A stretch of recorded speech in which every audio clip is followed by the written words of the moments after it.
Hey, how's it going, everybody? Welcome aboard Cardboard Sim. Alright, so we're having some minor technical difficulties here this evening. So I'm trying to get things set up here while I sort these things out. I didn't want to keep you guys waiting any longer as I could, but for some odd reason I am having issues with my GTN, and I don't know why all of a sudden we are having these problems. I just don't understand what its malfunction is. External hardware capabilities. Okay, let's go with that then. Gauge mode.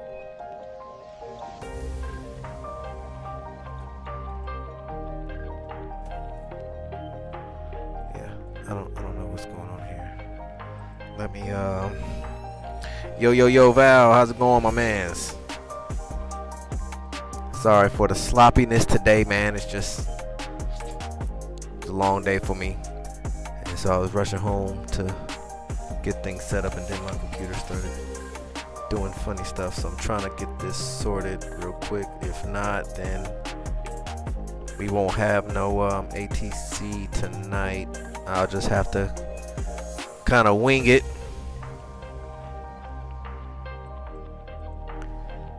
Now let's see, we're gonna give it one more shot here.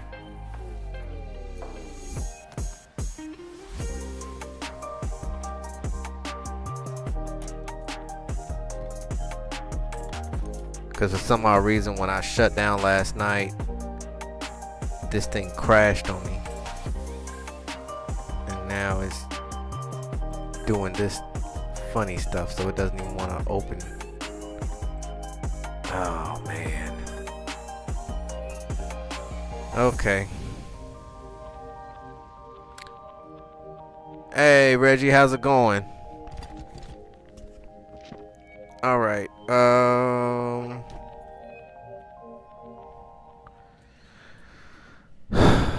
This is not cool at all. I don't know what is going on. I really don't know what's going on with that.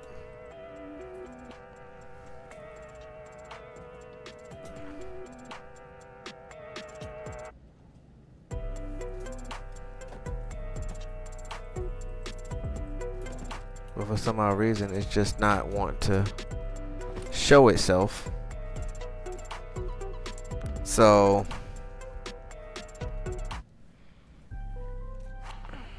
I'm gonna try this one more time, and if not, then we're just gonna have to roll with it.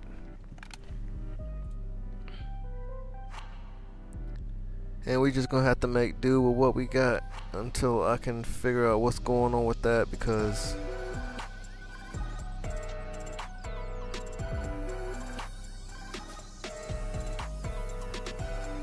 compatibility, run this program. Well, why are you not running under administrative? First of all, that might be the problem right there. All of a sudden, how's everybody day going? Is there music playing in the background for y'all? Let me see. Make sure I ain't got y'all sitting here. All right, cool. Y'all got some music. Yes. We got minor discrepancies on this one today, y'all. Bear with me. You don't mind. If this don't work, then it is what it is. We just gonna have to fly without it. And I can already tell by the way you're acting, you're not gonna be there. I'm gonna have to uninstall and reinstall this whole thing. Oh, that is frustrating. All right, well, so we have no GPS today. Great.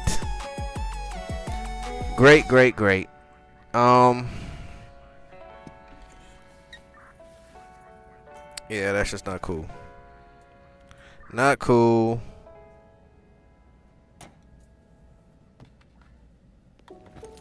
Not cool.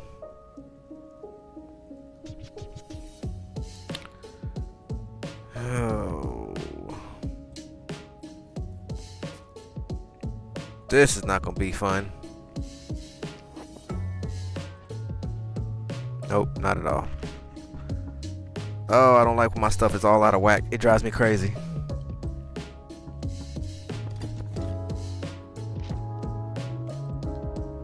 It drives me crazy.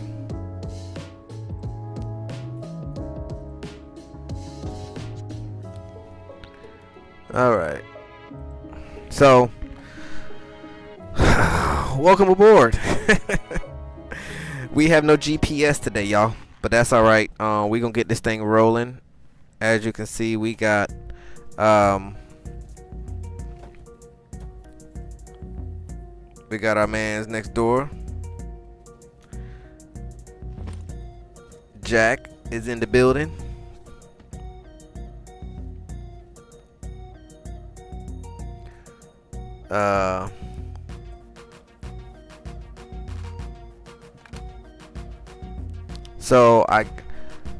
So there is a system that came through, and there's no way that we can fly it. This is the system right here. It's just, there's nothing really to look at.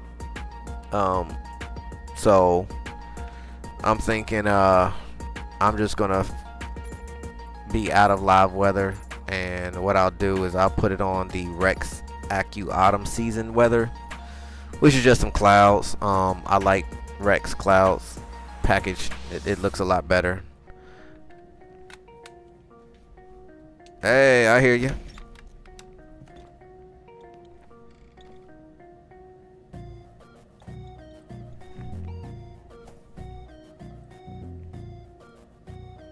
How goes it, Jack?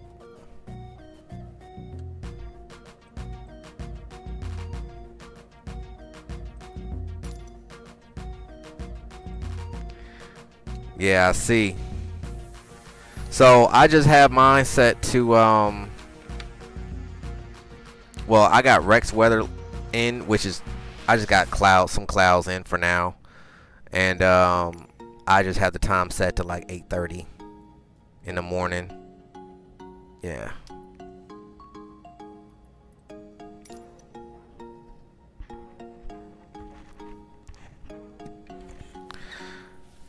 Unfortunately, I don't have no GPS right now. My GPS is not functioning, so I'll just be I don't know what's going on for some odd reason. Well, what's crazy is when I was shutting down last night, it ended up crashing as I was exiting out of the sim. And so for some odd reason, I think some files got corrupt or whatever. So now it's not even loading in. Like, it did load in, but now it's not. So I'll just fly heading mode all the way down pretty much until we get there.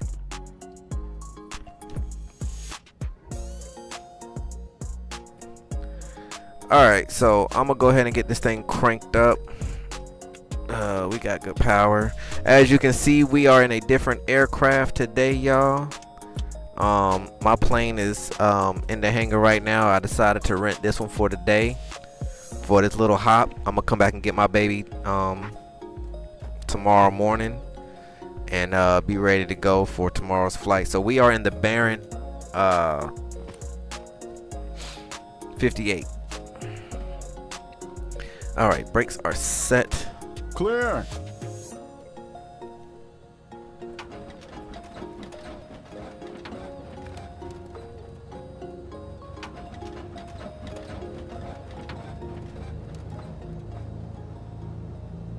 Okay.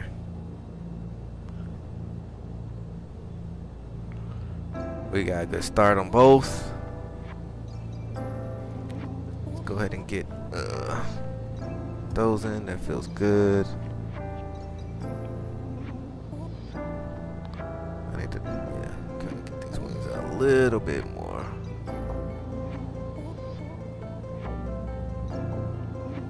A little further back. Yeah, Reggie, we trying.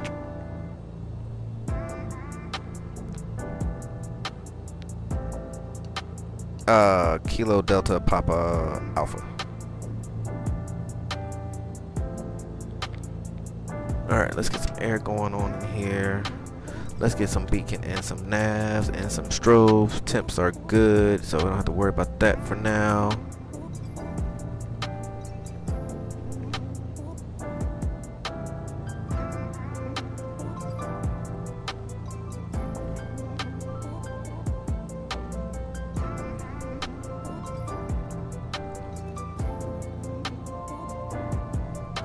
Well, if you got, well, I'm pretty sure you got GPS, so if anything, if you want to, you can take lead on this one tonight.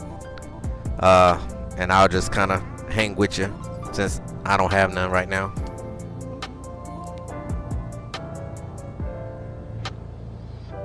Okay, cool.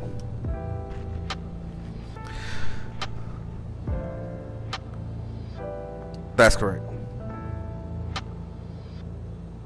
Yes, sir.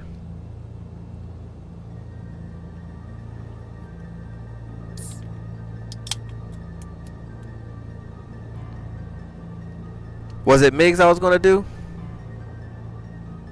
Did I say MIGs? It's been a hectic day for me. Okay, let's change that then. Let's go MIGs. If that's what I said, we'll go back to MIGs.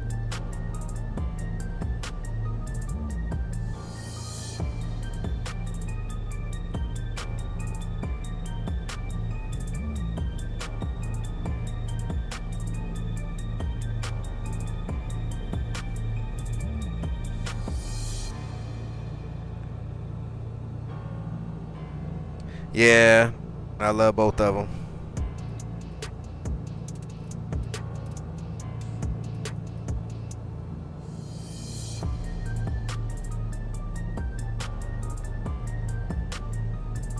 KC. Let's get that in there. KCGX.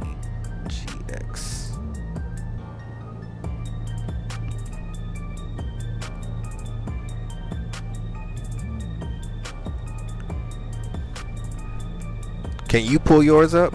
Because I can't seem to pull it up in Navigraph. It won't even let me pull it up. It doesn't exist.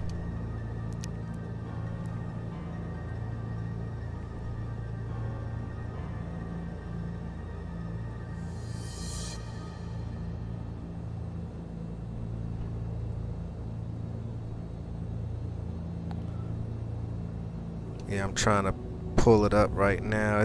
It's been a while since I've actually flown up here in this region.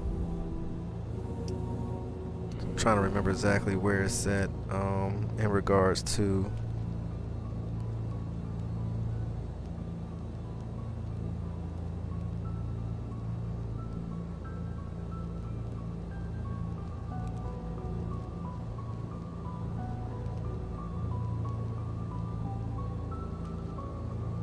because doesn't it, if I remember correctly, doesn't it sit like right by the water?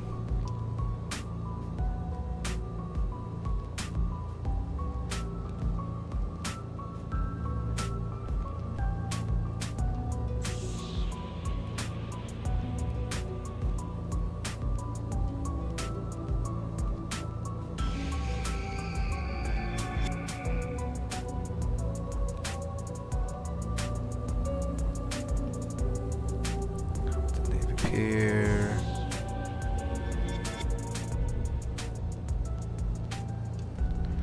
Okay. I guess I'm looking for it. I just don't see it on Navigraph right now.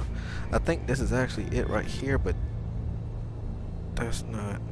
Because I know this is downtown right here.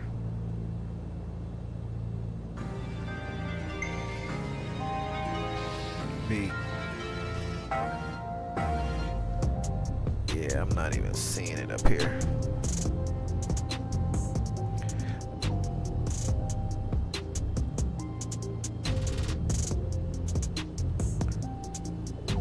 Yeah, that's fine. I mean, we'll do a flyby and I guess divert back over and then head over to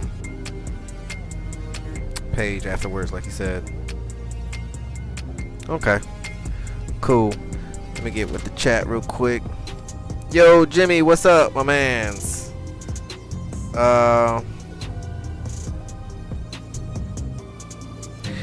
Yeah, I was just still trying to see if it even popped up on the map. So we're just gonna try to do a flyover maybe, and then head over the page afterwards. We are having technical difficulties, so I don't have any GPS going on right now. So as you can see to the right of me, Jack is with me, so he'll be taking lead. I'll be following behind him, and yeah, we just kind of cruise on down. I put my VTL in the hangar, and I'm renting a Baron for this flight, so it's gonna be interesting to fly this one. And yeah, we're gonna get this thing rolling here in a minute. Like I said, I apologize for the tardiness. I was having issues, so I had to reset the whole system, and now we don't have no GPS, so, and I don't have no more time to wait.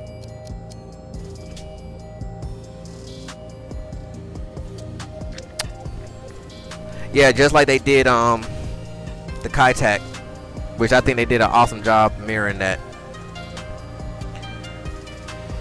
I mean, as far as the level of detail in FS2020, it's remarkable.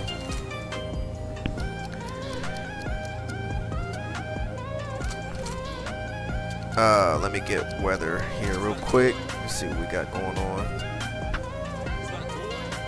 Let's see, a southern departure, and we are located.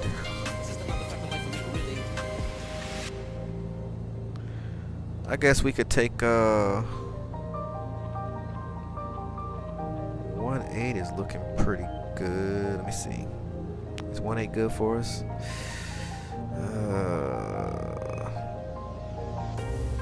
2.4 got a tailwind. 1.8's got a tailwind. We got options of 3.6 and 0.6. I guess let's take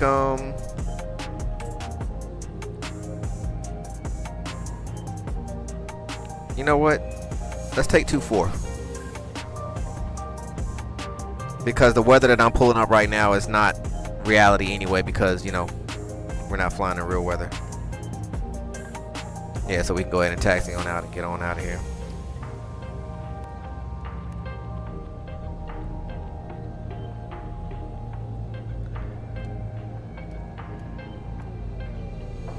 Alright, so taxi lights. Let's get first notch of flaps in. Check surfaces. Oh. I need to fix this position here. I'm a little off. Weird. Okay, cool. And we'll go ahead and save that for that one. So it's be 2.4 and then a left turn out.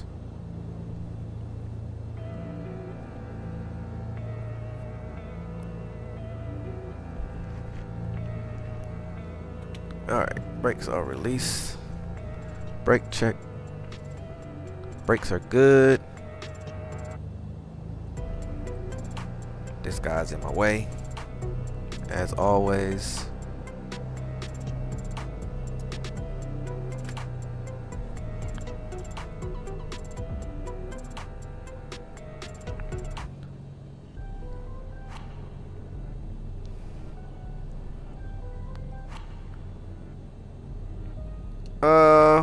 Well, this flight isn't but what, 160 miles, so I like to stay around the 4,000 range. Okay, cool. And what's the cruise speed on that that DA?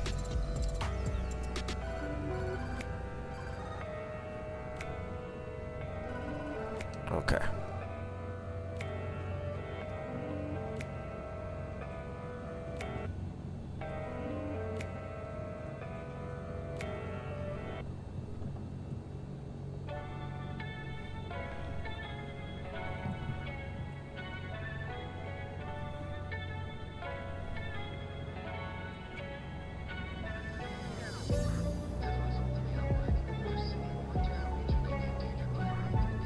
I'll just sit here for a minute.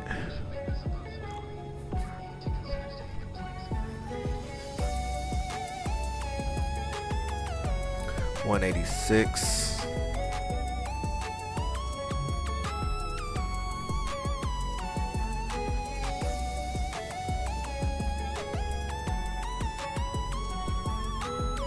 I'll copy.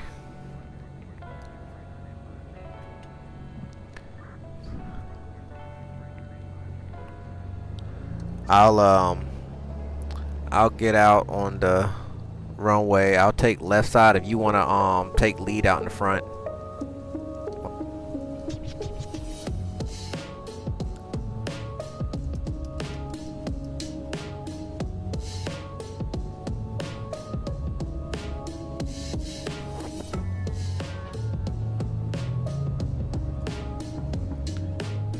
Well, this is going to be for an interesting flight, considering this is different than the usual. Alright, landing lights are coming on.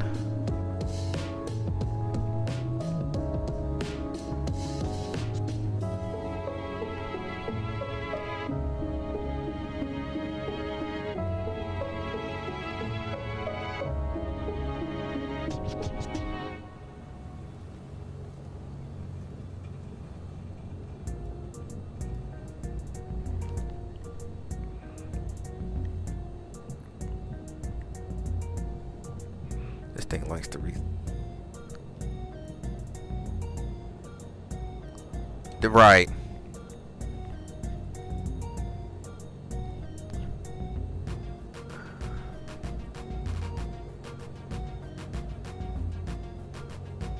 I don't know why I keep doing that. That's fine. Whatever. I don't play with that no more.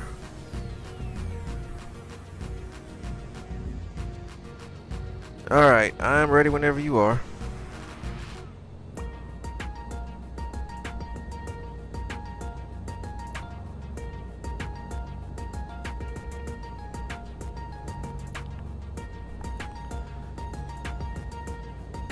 Yeah, yeah, 180, 186, or around there, initial.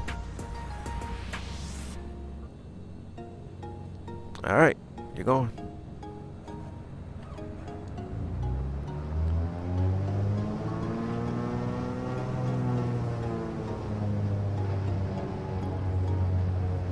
Let you get ahead a little bit.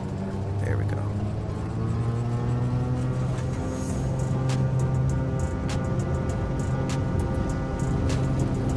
I have no idea what the speeds are for this thing. Oh, there we go. Oh, this thing can really move. Gears coming up. I'm trying to get behind him a little bit. There we go.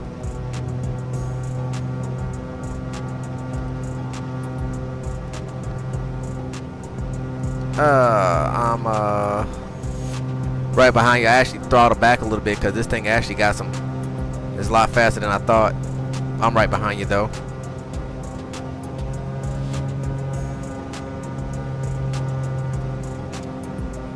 Right now I'm 100 knots and I'm about 1400 in the climb.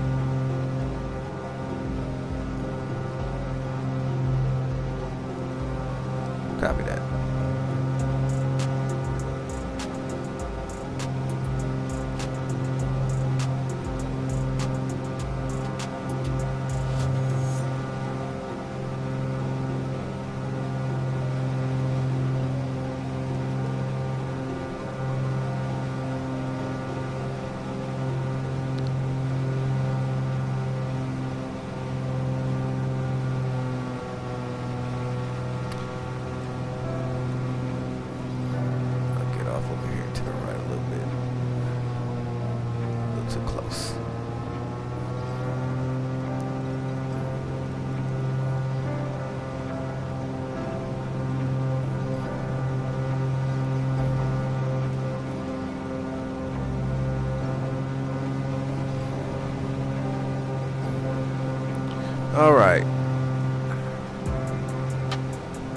come out of this climb a little bit.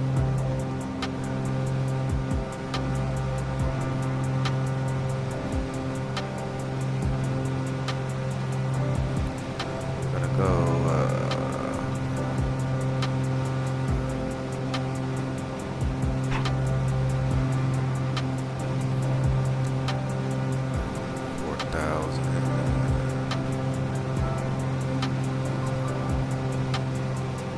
4,5. Copy that.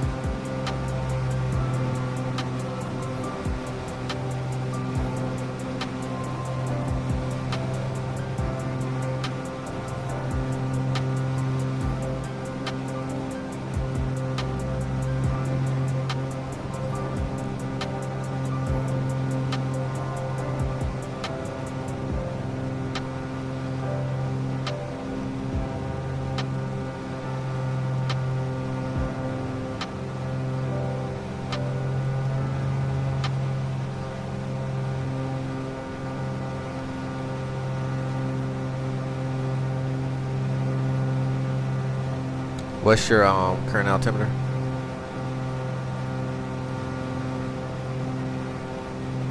Copy that.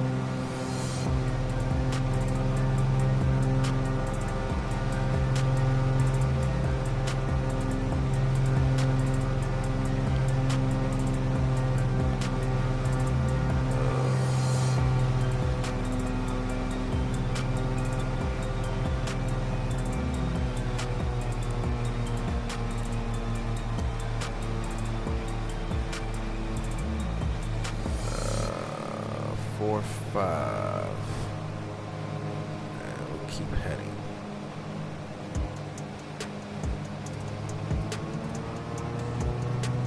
Lights are coming off.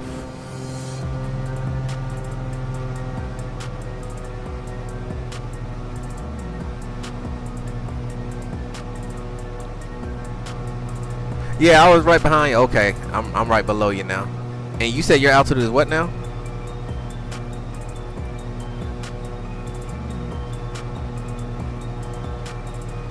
Okay. Your 4.5 is reading a little bit different than mine. I'm gonna go.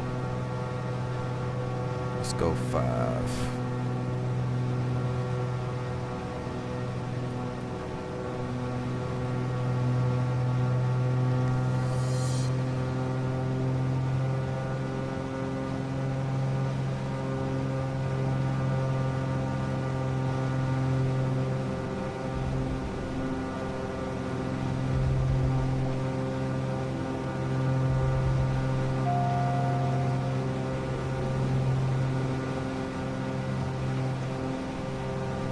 You just locked up?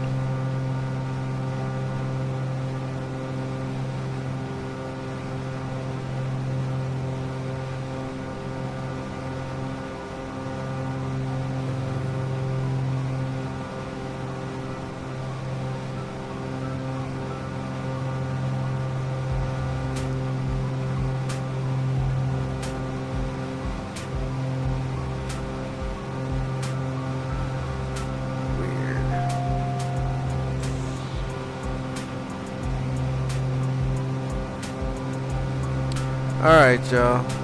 So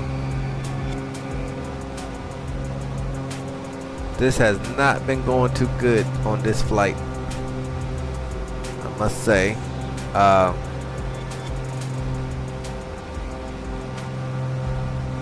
This sun is just beaming.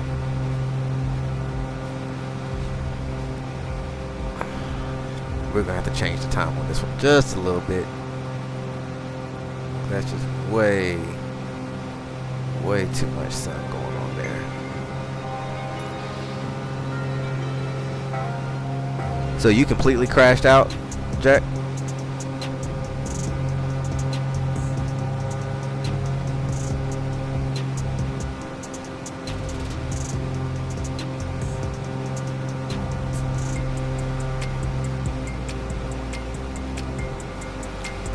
Oh, okay.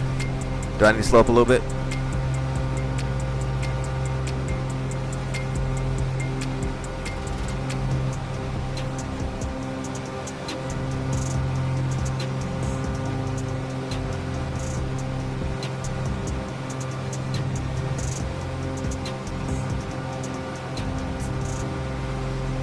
Okay. I'm hanging left to 140.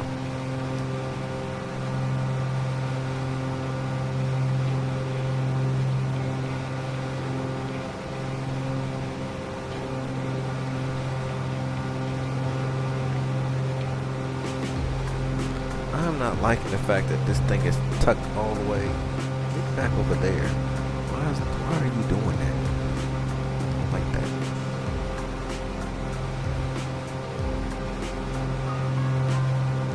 Just weird. Alright, chat, how y'all doing? I'm sorry, this just been it's one of those days.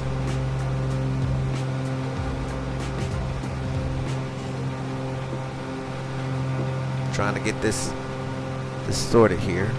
For some odd reason, every time that I change cameras, it resets its position, and I don't know why it's doing that with this, because I don't have nothing set up for that, but whatever. Oh, how's life? You know we gonna get through this one way or another. Sick. We got half the plane working. Hey, we're flying regardless.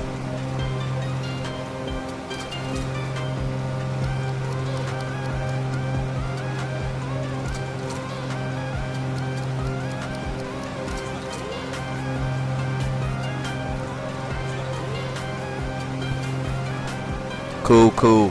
I gotta do a lot of little things once this trip is over with. I need to reset my camera settings because, like I said, I do play around with the bearing from time to time. This is the first time I've touched it in months. Let's see if I can slow up. Hey Jack, I'm gonna slow up a little bit. I kind of want to get you back in my scope here. Right now I'm 192. Well, if you want to go true, I'm 192 true right now, but I'm slowing up. Slowing down to, let's say, 160 knots.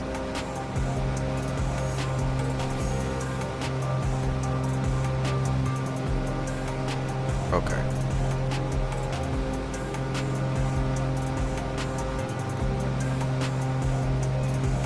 Yeah, a lot faster than my V, I tell you that.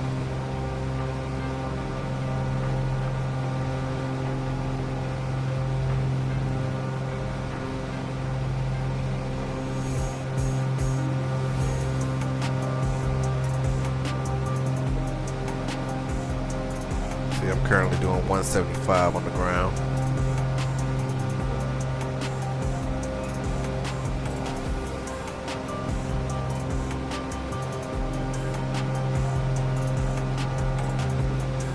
Say that again.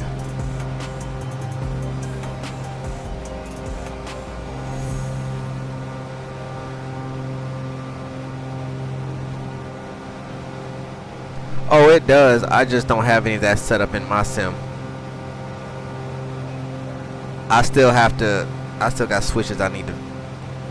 That's one thing that I never put in here. I don't know why I didn't. I mean, I have PDOT, that's about it. But that has nothing to do with, icing. So that's on the list to do. But even if I did, I couldn't do IFR because I don't have no 750. So what I might have to end up doing is just uninstalling it and then reinstalling it. So I'll be doing that once this flight is over with.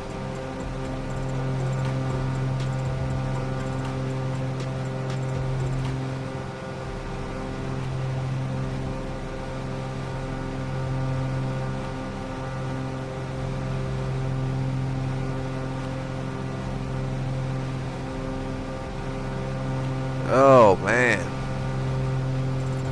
Yeah, today was kind of hectic, y'all.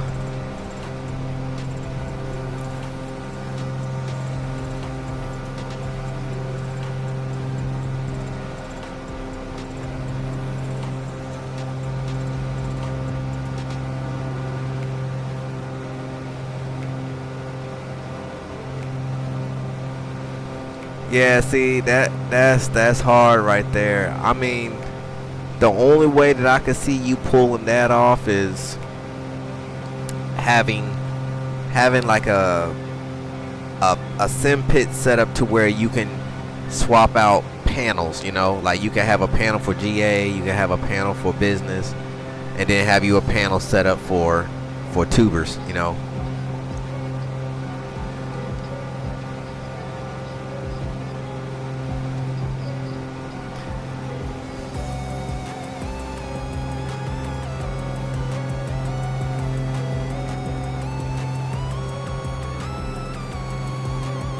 Yeah, I mean that's something you could really do in a sense. I mean, like, you have, you know, you get all the panels that you want, you get them all installed, run them all through one USB hub, and so you only got one USB to plug into your PC.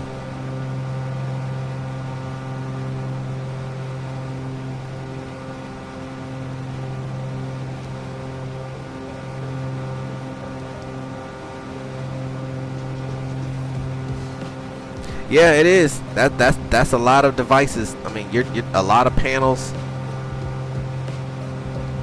And you know, and for me, I have nothing against airliner guys. I mean, I was a 747 from the FSX days, and there's nothing wrong with that. I think for FS 2020 and 24. Me personally, I just feel like GA at the most business. There's too much eye candy on the ground to be 40,000 feet up in the air. The FSX definitely, X-Plane for sure. But yeah. But no, I get it. I mean, you know, PMDG, they still rocking. There's a lot of guys that still flying 37s and 47s, and I think you have to choose though. I think it's kind of hard, like, to have an enclosed sim. You gotta narrow it down. Unless, like I said, you just got the money to build 3 different panels for 3 different types of aircraft.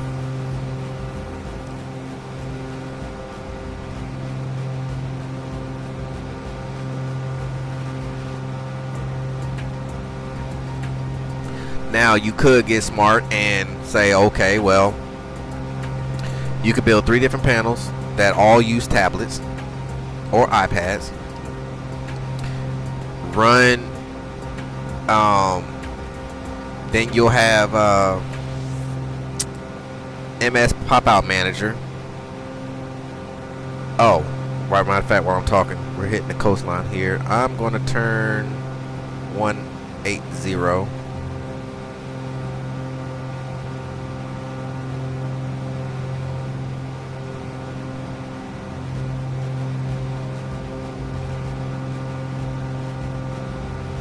I ended up changing my time to a more evening setting because that sun was just blaring in my face.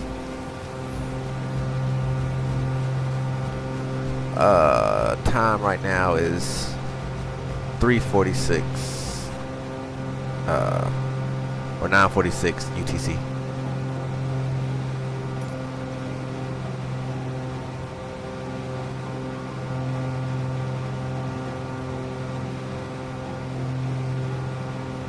Yeah, Val. I mean, it's yeah. It's definitely a task to create a sim pit that is multi, you know, to be able to conform to whatever aircraft you're flying in, you know.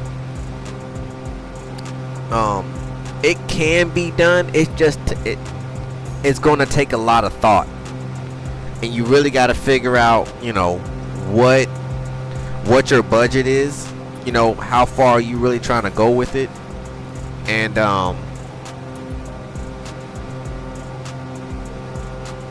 but if I had to create one for somebody, I think I could do it.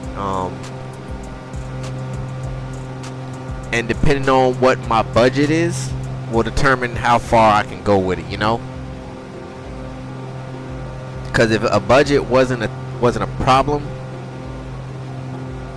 then can definitely make it happen for sure. Hey Jack, all right, do you have me in your scope? Do I need to slow down some more? I got you. Copy. Recalibrated the flight sim yoke and rudder pedals, and it was.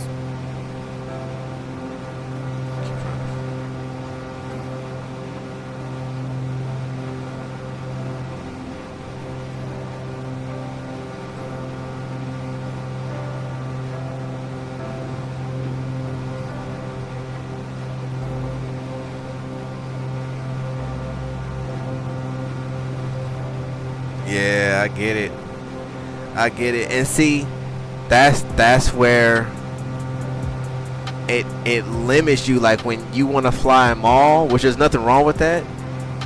It's kind of hard for you to come into like a sim pit format because there's too many different aircraft. And I mean, you could, like, if I wanted to, I could easily just, you know, jump in a 4.7 and it won't look right in here, you know, but I can fly it.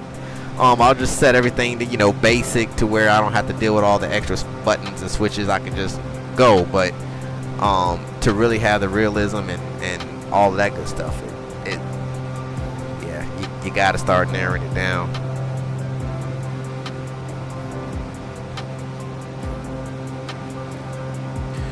I recalibrated my flight sim. Yo, it's way better.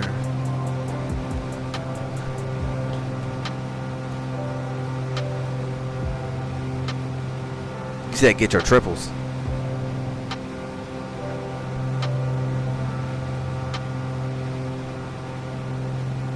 Ah, I got you.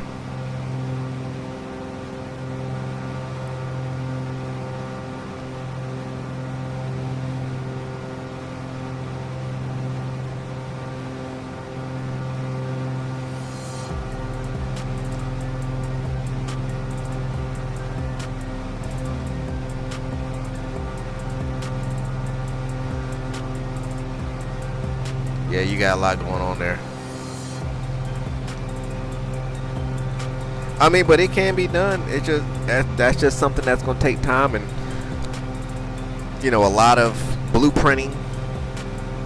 But you can make it happen.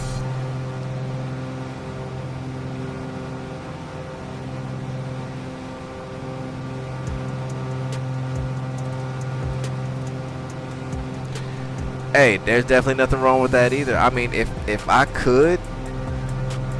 really could, I would have 3 different sims going. I would have this one, which would be my VTEL. I would then do a TBM just for the fun of it, and then I would do me an airliner. More than likely, I would probably do a 3.7 just because, you know, there's a lot of companies that's really already geared towards it, so you can pretty much build a 737 1-to-1 scale. It's kind of hard to do that with other aircraft like your 8.7s, your 4.7s. I mean, a 4.7 you could, but you really gonna have to chase down parts. And of course, you know, you could do an Airbus, but I'm not an Airbus fan, to be honest with you. So that kind of. Oh, I see you down there. What's your heading right now?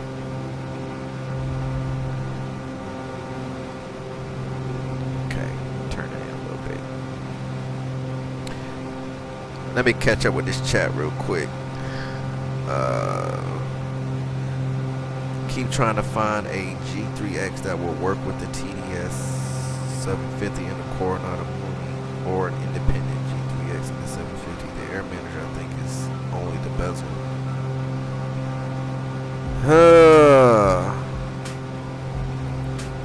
That's strange. So the bezel that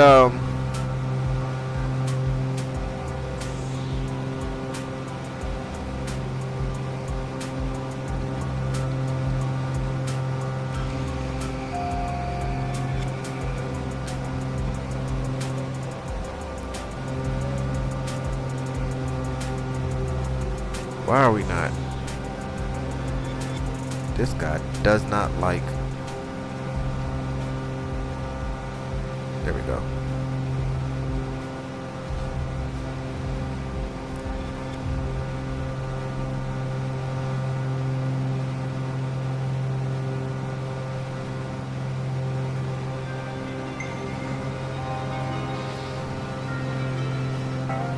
Trying to get him back on the scope.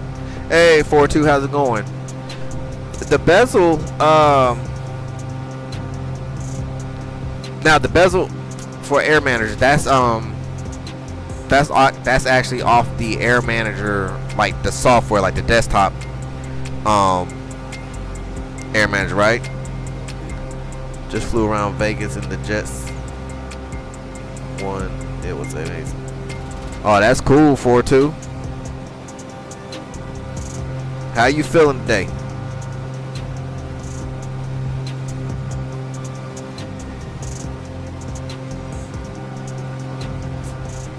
Hey, what's your current speed, Jack, now?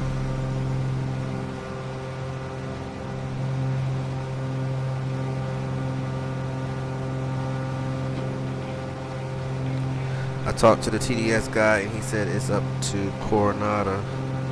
I left a message with them and they said that they are.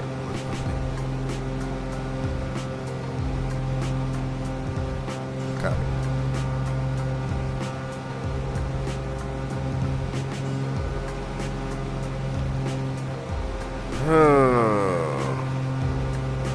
Symptoms gone, just the stuff he knows. Well, that's good. That's always good to hear right there.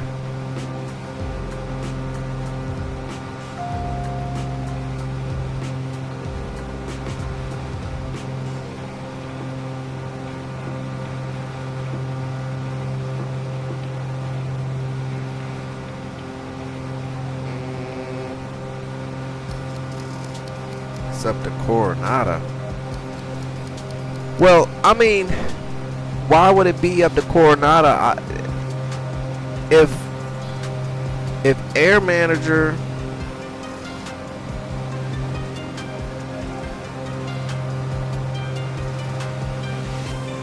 well, I guess it, because the TDS and the TDS and the G3X will have to talk to each other, so I guess that kind of makes sense.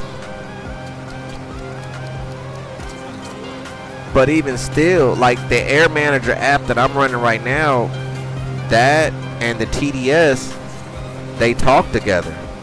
You know, they communicate. So I wouldn't see why would Air Manager have a bezel but don't have the actual G3X? So if that's the case, then who has a G3X?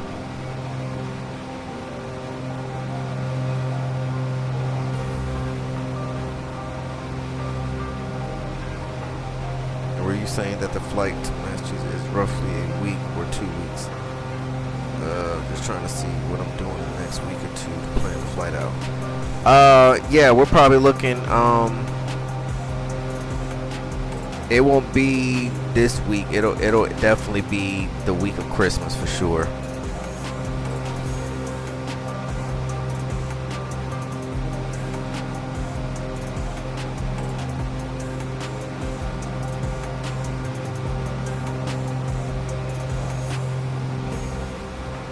There are not many planes in Flight Sim that have the G3X. Yeah, that's true. So I guess it's using the JPEG photo for. Yeah.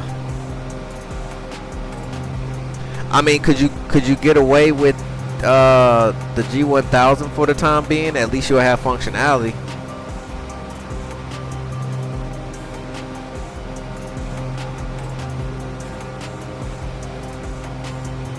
Is anyone familiar with the Velocity 1 flight yoke? Mine has been stuck in update mode for over a week. I have been on every website you can name and it still hasn't worked. Yeah, roughly 2 weekends from now. But if anything changes, I will let you know. But I know it's not going to be this next weekend for sure.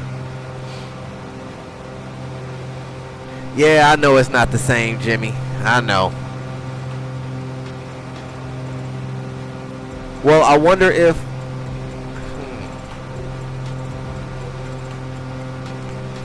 I wonder if you can find out what aircraft has the G3X in it in FS2020, and then maybe reach out to the developers there. I don't know, maybe see if they could make maybe like a standalone.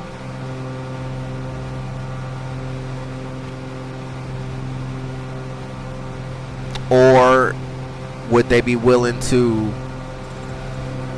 whoever did create it will be willing to maybe do a special request, you know, and drop it into Coronado.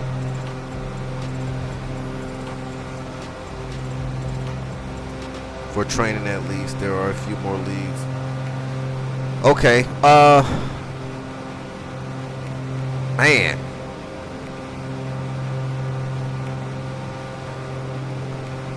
So I wonder, I'll do some more digging around and see if I can find something to help you out on that one.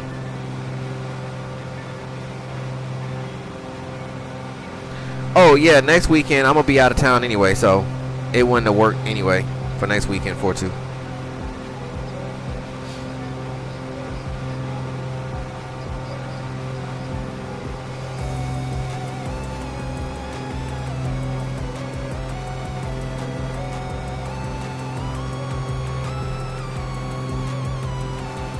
Somebody should. It's the most popular upgrade right now. Coronado said that they are a small company.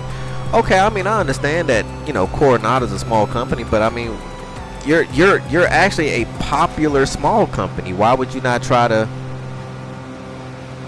I mean, I'm pretty sure there's probably not a lot of people, but at the end of the day, we don't know how many people are actually trying to ask for a G3X. And if somebody is, why won't you give it a shot and actually get it installed, you know, as a mod, you know, at least.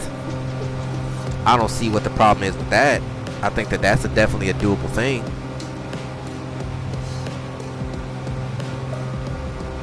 Yeah, somebody's got to have it.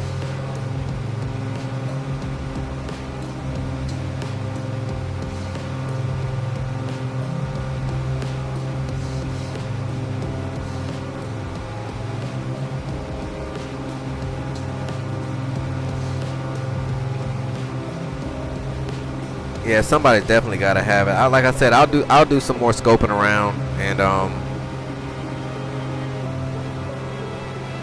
see what I can find with that. Reggie, to get back, I don't know the first thing about the Velocity 1 flight yoke. If anything, what I would do, or what I would try to do, is uninstall all the drivers, uninstall everything, and then do a clean, you know, a clean driver install, and maybe that might help.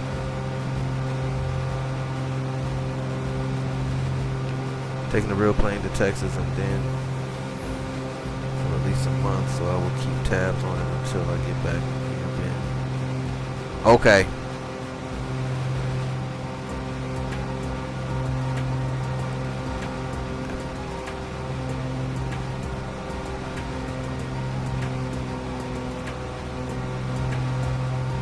You're still on ahead of the 181, Jack?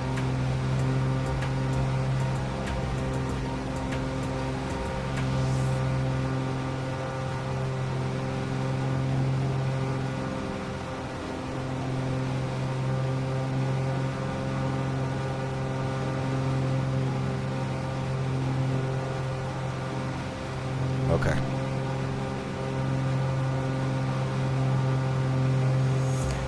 For 2, you're gonna like that alpha.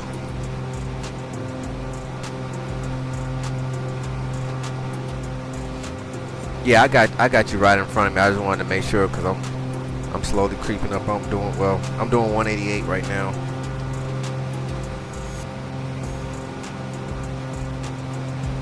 Yeah, 4-2, you're gonna love that honeycomb. I'm gonna be honest, this honeycomb is the best yoke I've ever owned too. I come from the CH yoke and the SciTech yoke world for years, That's all I've flown. So the feel of this alpha is definitely a whole different world for me. I mean, some people complain about the pitch tension, but I kind of like it. I think it definitely helps with stabilizing, especially like on flares. It's got enough tension on it where you can really hold it steady.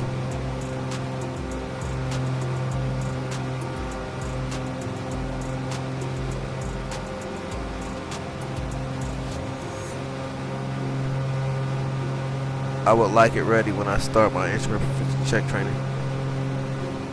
Well, I would definitely do some digging, Jimmy. Somebody out there's got to have what you're looking for, you know?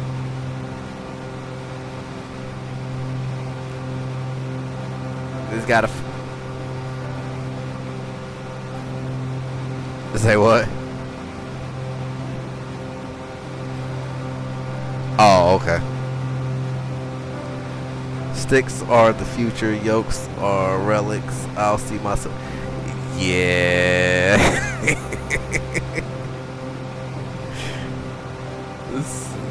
The SciTech one is sticky, so it's very hard to make small inputs because it's notching. Yeah, 4.2. That but you know, humble beginnings for all of us. I think most of us started out with SciTech. And CH.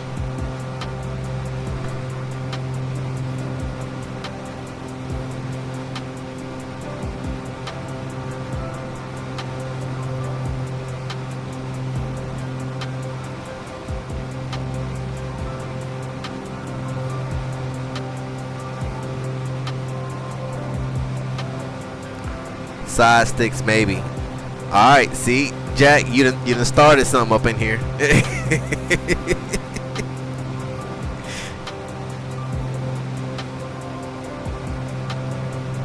Oh, that's right. That's right. The Logitech 3D was the initial. That is definitely the OG right there.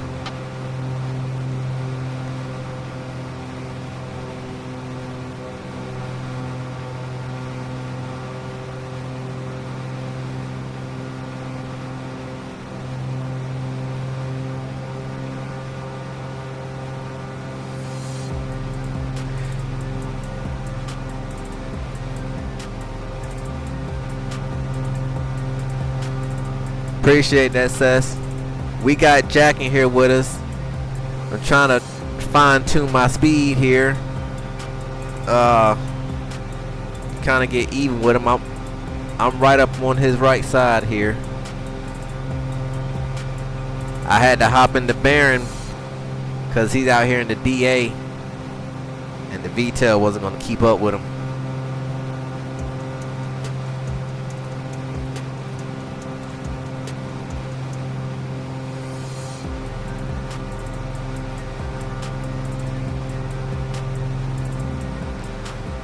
I love the Cardinal, plus nobody rented them, so I take it for a week at a time. Nice.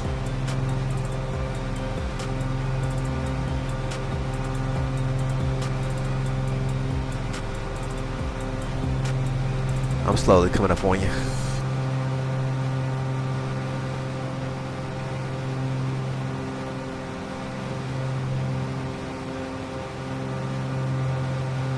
Oh, the stiff pitch in real life. Yeah, the alphas.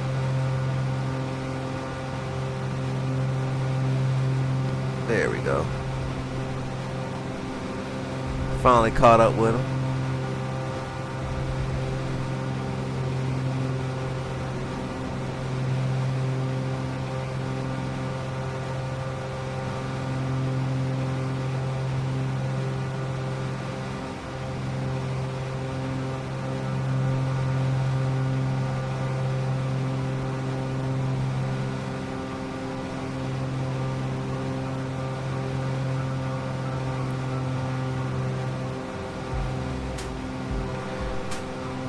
Well, the stiff pitch from the SayTech,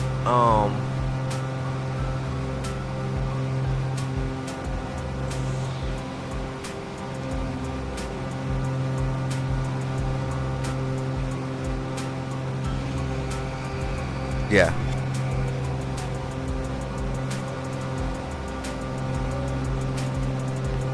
Yeah, this is a beauty right here.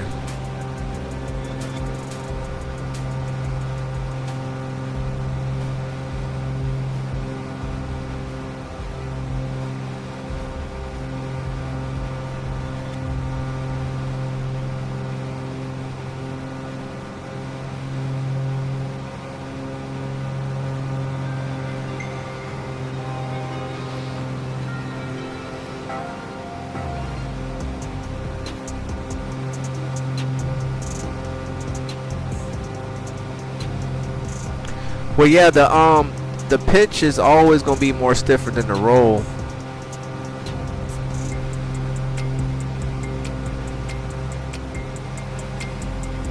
Right.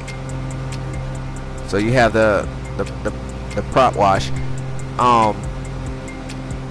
As I said, I mean, I know some people complain about the stiffness, but it's nowhere near as stiff as like the SayTech and the CH spring loaded. Like that was a different type. You really had no control over that, you know?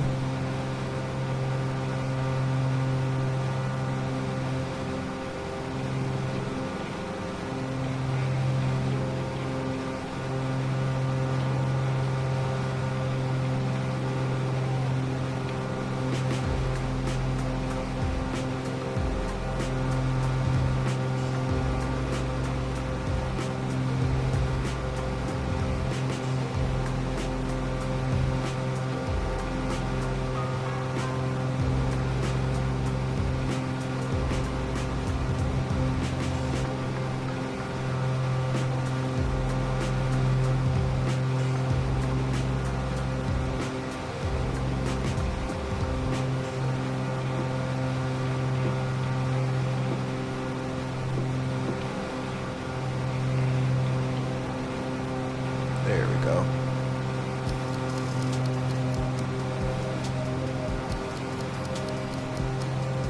Beautiful.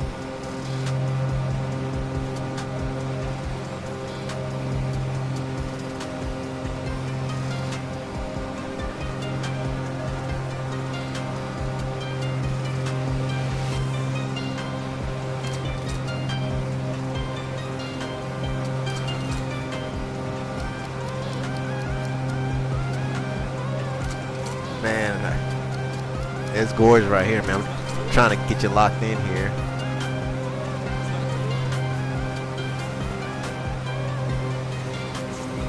Perfect.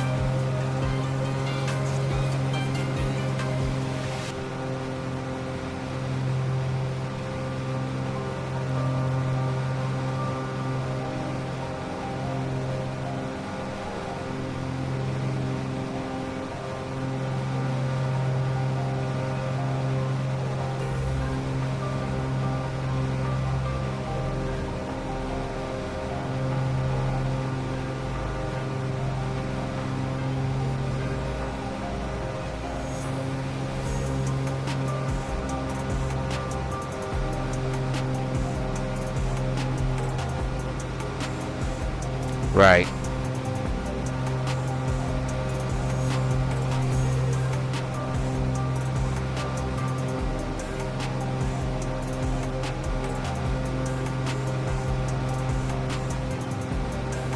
Well, that's where skill comes into play, my man. No, I get what you're saying, because it's definitely it is a task to try to keep you locked in and stay next to you. And then on top of the fact, you know, if you're flying in different conditions than what mine is, so you know what your heading is versus where your nose is pointing and speed and all that, so it's constantly readjusting.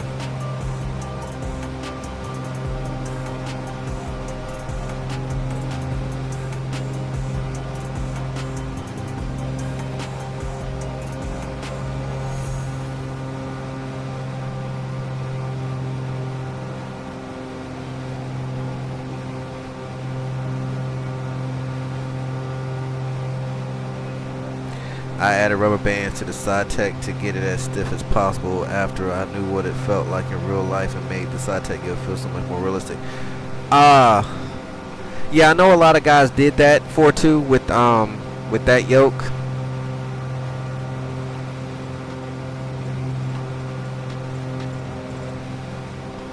Oh, this is a gorgeous scenery right here, man.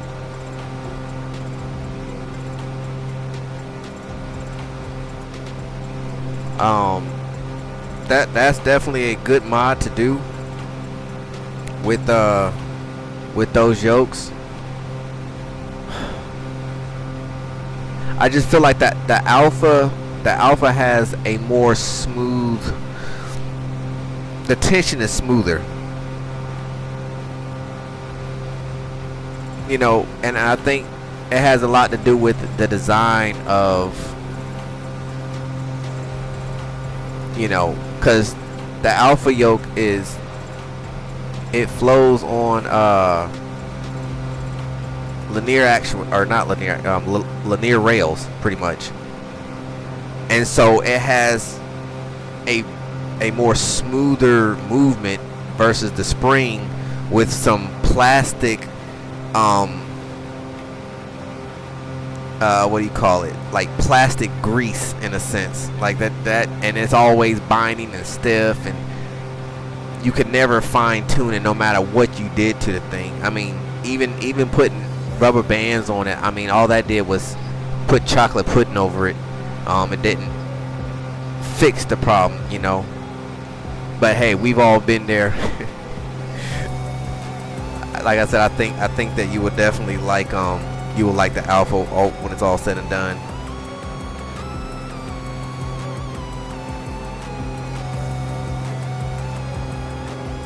No, the alpha does spring back. The system still, the alpha yoke does have a centering position, but what I'm saying is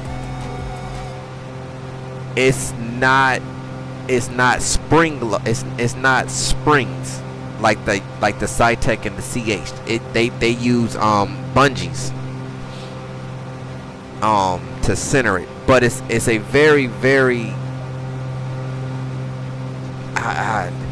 it's kind of hard to explain. Like you'll know what I'm saying once you actually get yours. It's a different, it feels different, it feels good. The precision is there. You still get tension. It's not that hard like spring tension, but it still has good tension. So when you're pulling back on the yoke, because those bungees, whichever bungee they're using, they're rated to a way to where you can be more precise in your movements and controls. I guess that's all I'm really trying to say. It's not nowhere near like it's not like you're actually really trying to pull the thing completely apart, you know.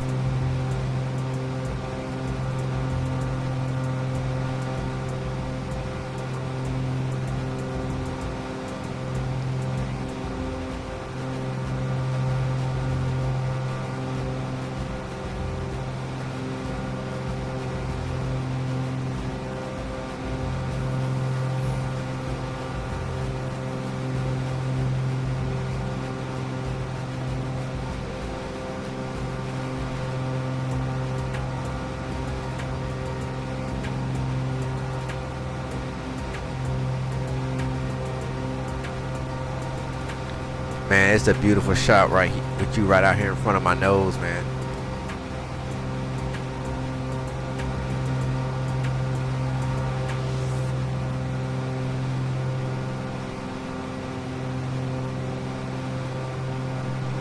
Yeah, in the clips and highlights section.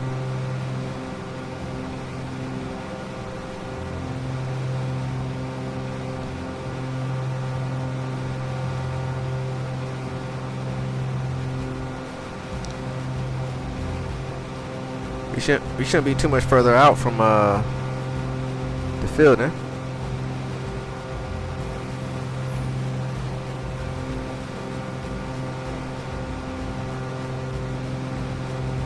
Yep.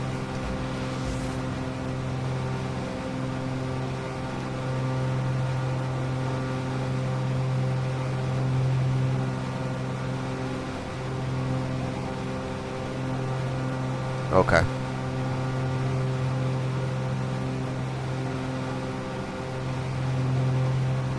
Hey, I got a question. Are you guys picking up Jack's voice? That's one thing I didn't check to see. Y'all let me know.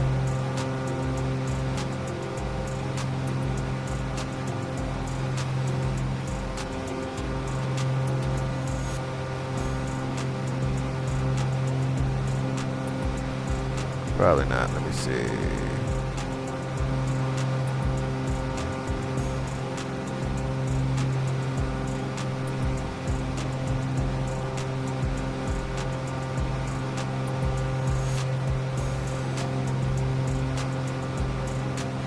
Discord. Spot Lounge. Weird.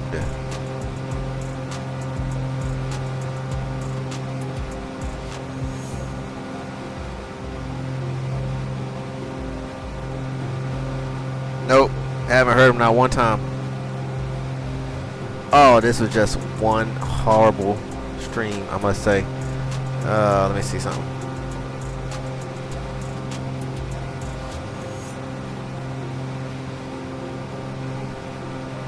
Hey Jake, what's I need to get you to talk for a second.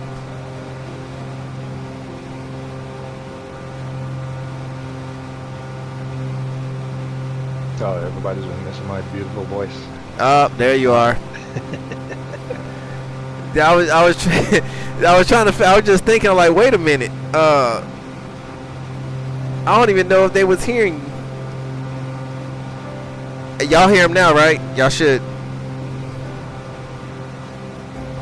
This stream just didn't turn out the way I wanted it to turn out.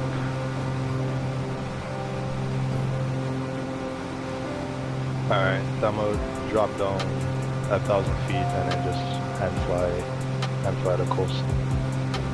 Copy that. Coming down. Cool, Reggie.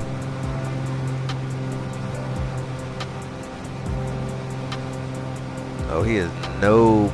Look at this.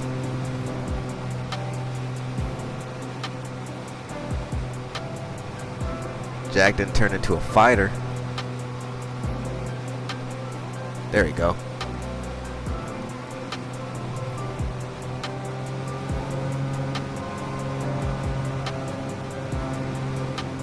Trying to figure out what this black square is in the ocean.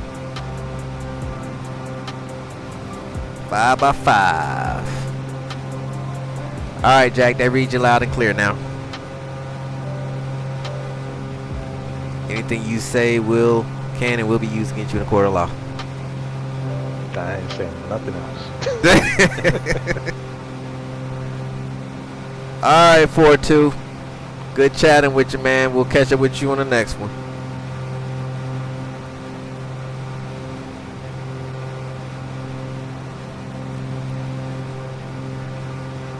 That looks like Page Field off there to about our 2 o'clock, huh? I think that's what it is. Yeah, it's like once you pass the skyline, it's gonna be basically like a 90 degrees straight over to Page. I feel so naked without my 750. I can't imagine, man.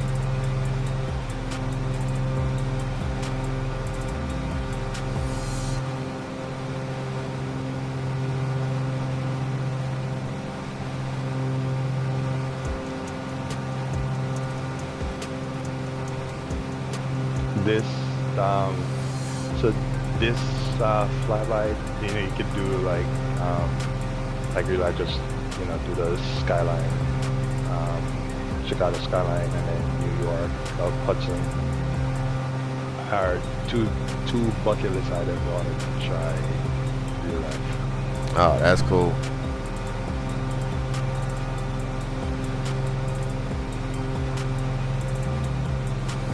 Like, I downloaded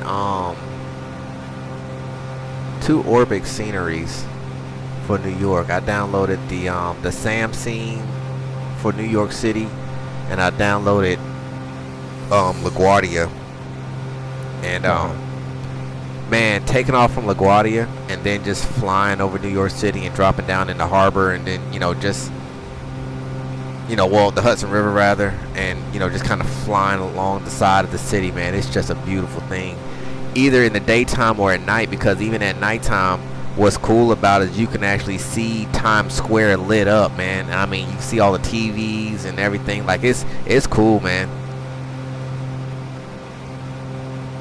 Yeah, if I ever download those sceneries, my PC is gonna revolt.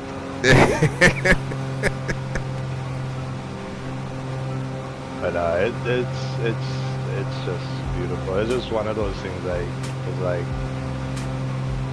even though you could do it in real life and all that stuff, like, it's not the same, but just being able to do it in a sim and even get anything remotely close to the real thing is just crazy. Yeah, it's a beautiful sight.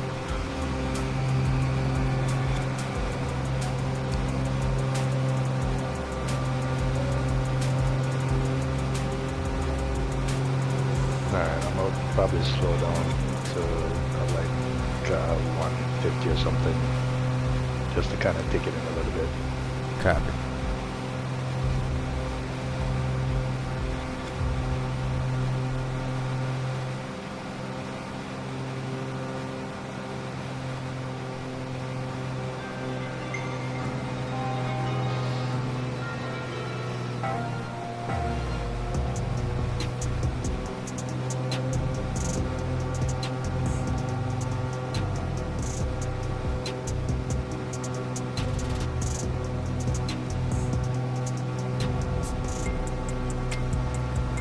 Hey John, how's it going? I appreciate it. Unfortunately, my 750 is down, so it's kind of throwing things off a little bit. I got my buddy Jack flying here in front of me. He's in the DA62 right now.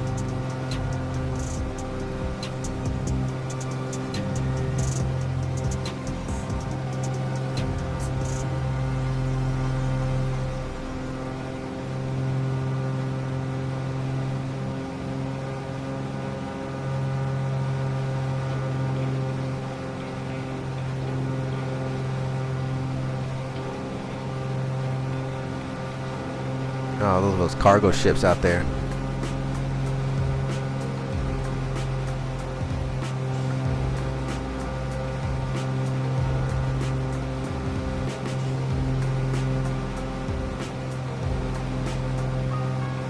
Oh, it's funny, your scenery compared to mine. Mine looks, there's a whole blackout in Chicago. You said it looks all blacked out? Yeah, like there's just no power. But it's the thing is something between my graphics settings and the scenery. Well, this is default scenery in mine. I haven't done any type of scenery packages for Chicago. It looks good. It looks way better than mine. Appreciate it. Well, this is ultra settings, so. Okay, yeah, that probably makes sense.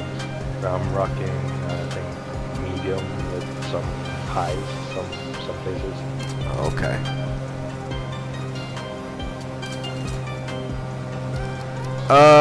Right now we are downtown Chicago. We're gonna do a little flyover Mixfield, and then we're gonna go and land over at Page.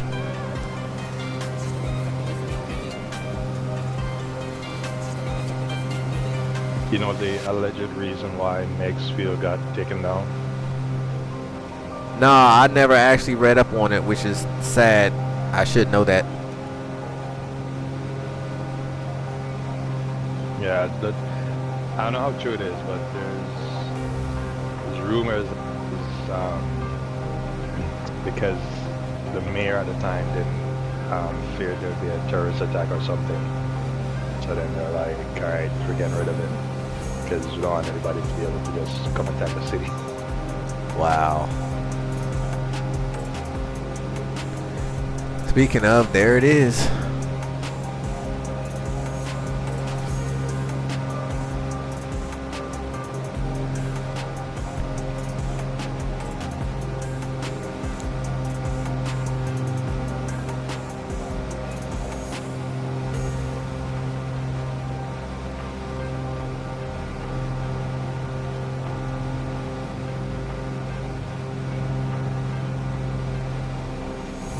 Chicago, my Chicago. Yep. I'm hanging right then up to, I think, climbing up to about 2,000. 2,000 it is.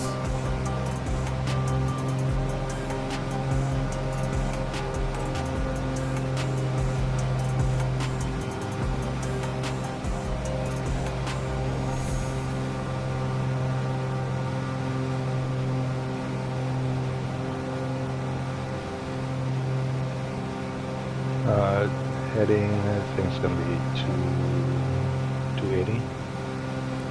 280 in the box.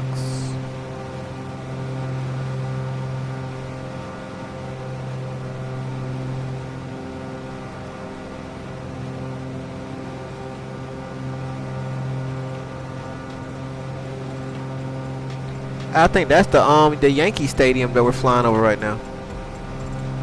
Or not the Yankee Stadium, the what do you call them? What's the stadium in Chicago? Not the Bears. Chicago Cubs. There you go. Jesus. Brain tweaking. I think that's exactly what I flew over because I had a friend of mine who used to live on the south side of Chicago, and I would always drive by there when I would go and visit him. I think that's exactly what that stadium was. I don't think there's any other major baseball stadiums other than Chicago Cubs. Yeah, I don't know. Yeah, Reggie, thank you. Appreciate it. I my brain, I don't know why I said the Yankees.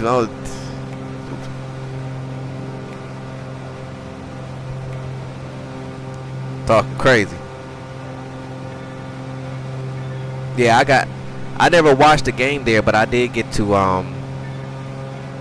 walk up in the stadium before. It was, I could feel, you know. You make that mix up, man.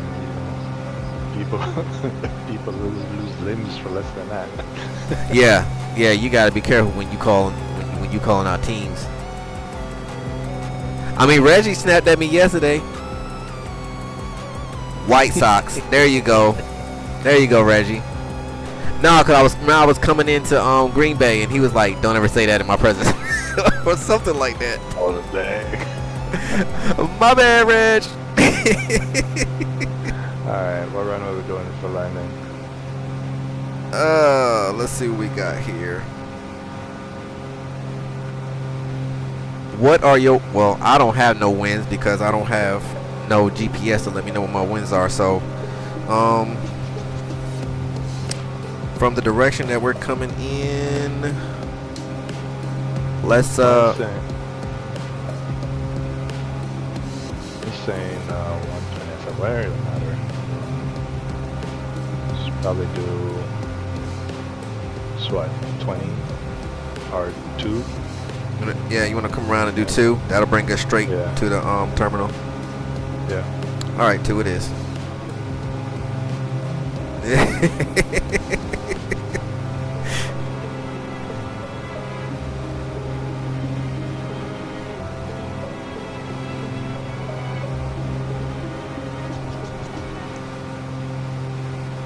I just had you and you disappeared. Where'd you go? Oh, I got you.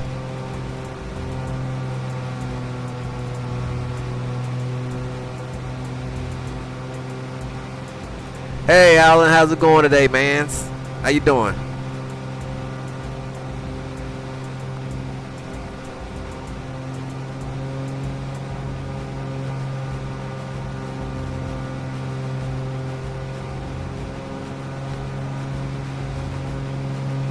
I'm really liking the Rex clouds, y'all. Rex Accuseason is really doing their thing, and I learned something with Rex also, y'all. And this is something that I didn't even know existed, but if you're using Rex Accuseason, when you go in, like say before you load in flight sim or whatever, so you're going through Rex Accuseason and you're setting up all of your settings on how you want it to look, yada yada yada, etc etc. So when you come into FX or FS2020, I always assumed that the weather loads in automatically, like everything loads in automatically, which I think like terrain and the colors and all of that do. But as far as like the clouds or like the weather itself, when you go into like your weather settings, like the drop down menu, and you know how you can choose live weather, clear, rain, yada yada. If you scroll all the way down, it actually has Rex, Accuseason, whatever the settings that you had, it has that in the drop down. So that's what I'm using here.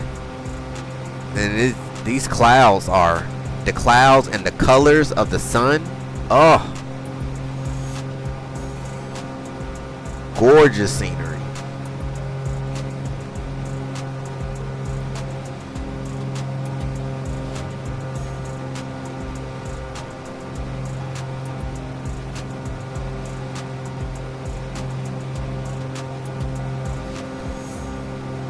Oh, that's right. That's right. The last stream is tonight. I'm gonna try to stay up for that. I'm gonna start set up for the download. Copy. I'm gonna slow down and give you some headroom there. I'll be right behind you.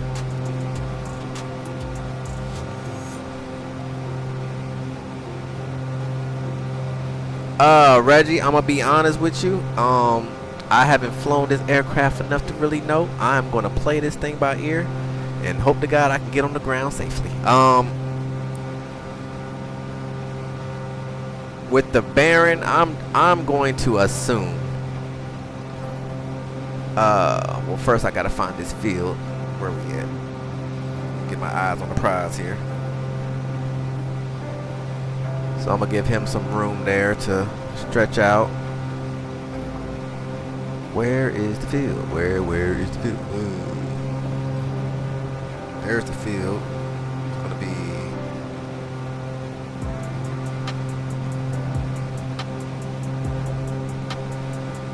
I'm looking for the field, y'all. Where's the field? It is. It's off the road. Oh, okay, I see it. We got a little bit. I don't have the lights to identify yet, but according to my GPS, I'm heading straight for it. So just follow me. I got the field off to our 2 o'clock.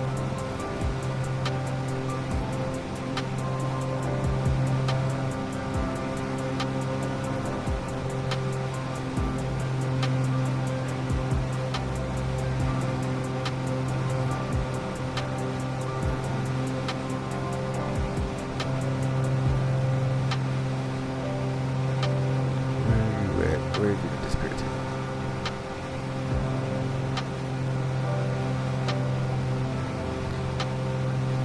So I'm looking at Yeah.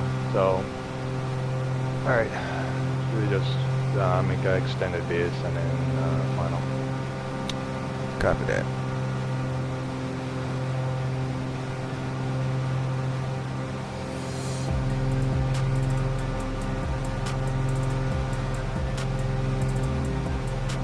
Are we doing two?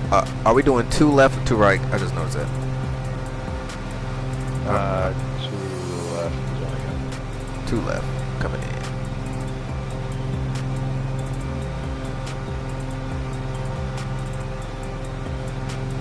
A 100 knots on approach.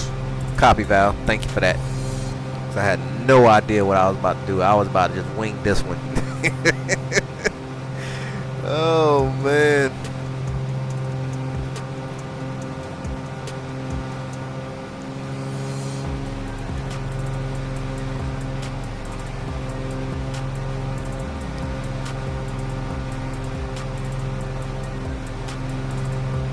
Okay.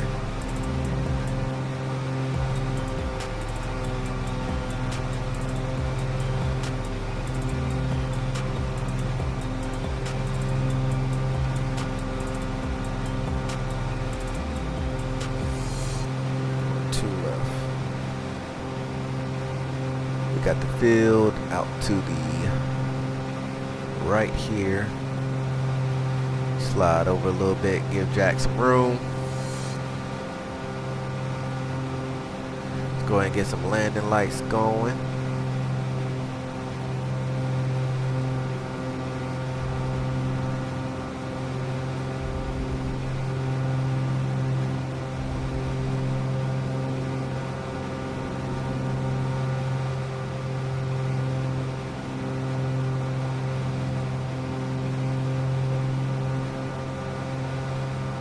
Go runway 2. Let's get the heading bug set on that.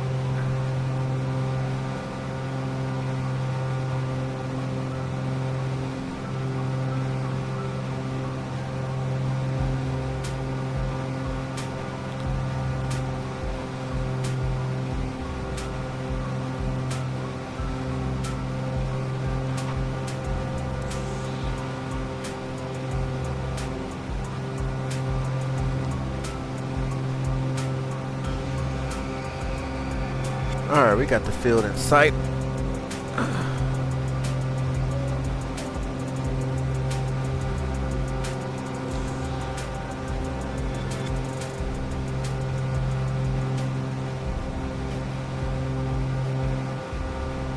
So if approach speeds is 100, then my landing should be what, roughly,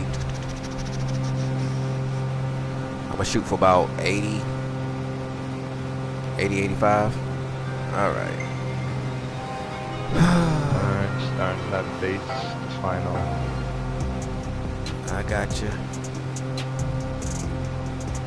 Alright, speed checks. Gear is coming down. Taxi lights coming on. First notch of flaps coming in.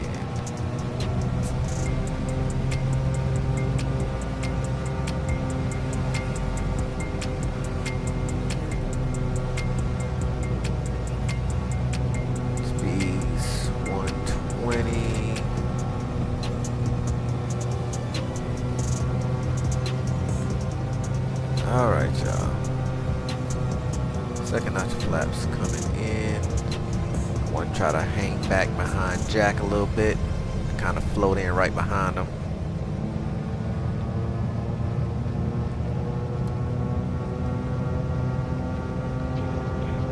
Alright. Approach speed is 100. Gear is down, flaps down. We got the runway, we got Jack.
Let's see, we are 90 over the fence.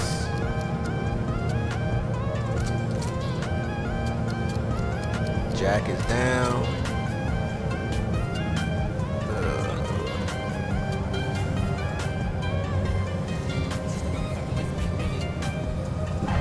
Little hard. Ooh, very hard. But we made it. Oh man. Clear the active. Alright, I'm turning around here. I came in right behind you. Nice.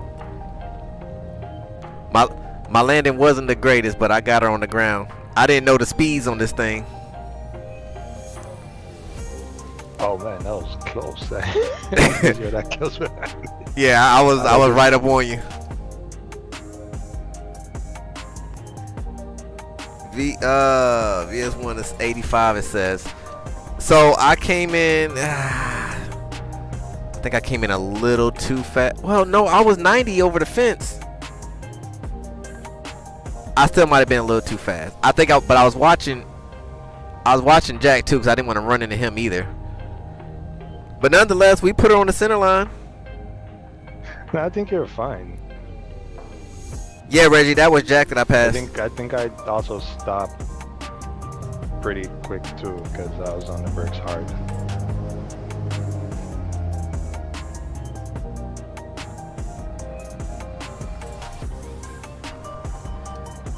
Well, that was definitely a fun and eventful flight, I must say. Flying in a plane with no GPS. Don't know what type of landing speeds I'm supposed to be flying at, and I mean, but mission accomplished. We did get to do a flyby at Meigs Field, and we landed at Page. So mission accomplished. Now the fun begins. Now I got to figure out what's going on with my 750. Because I definitely can't fly too nice without it.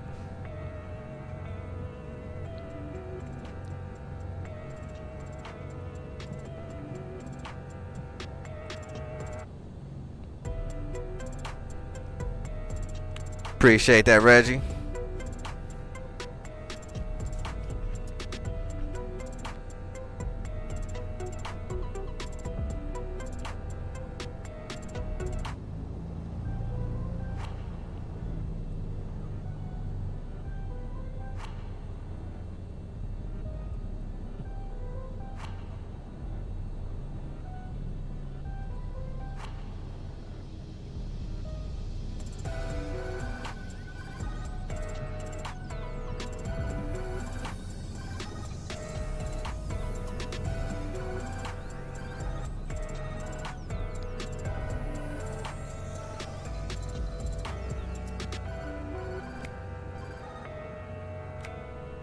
Yeah, man, that was a good flight. It was a good flight. It was amazing, man. I enjoyed it. Did y'all enjoy this flight? Y'all definitely enjoyed it, man. If y'all want to see more flights like this, hit that heart button. Give me some thumbs up. Let me know that this is something that y'all really enjoyed. I mean, unfortunately, like I said, it wasn't like it's been. I didn't have, SayIntentions up and running because I didn't have my 750, and yeah, so things were a little quirky. I need the rest of these guys to come in now. Yeah, I'm trying to recruit these guys to come on in and fly with us, and we can just do all this together and finish it on out. Appreciate that, Alan.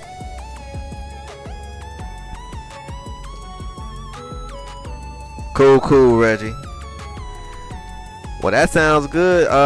You gonna be ready for tomorrow?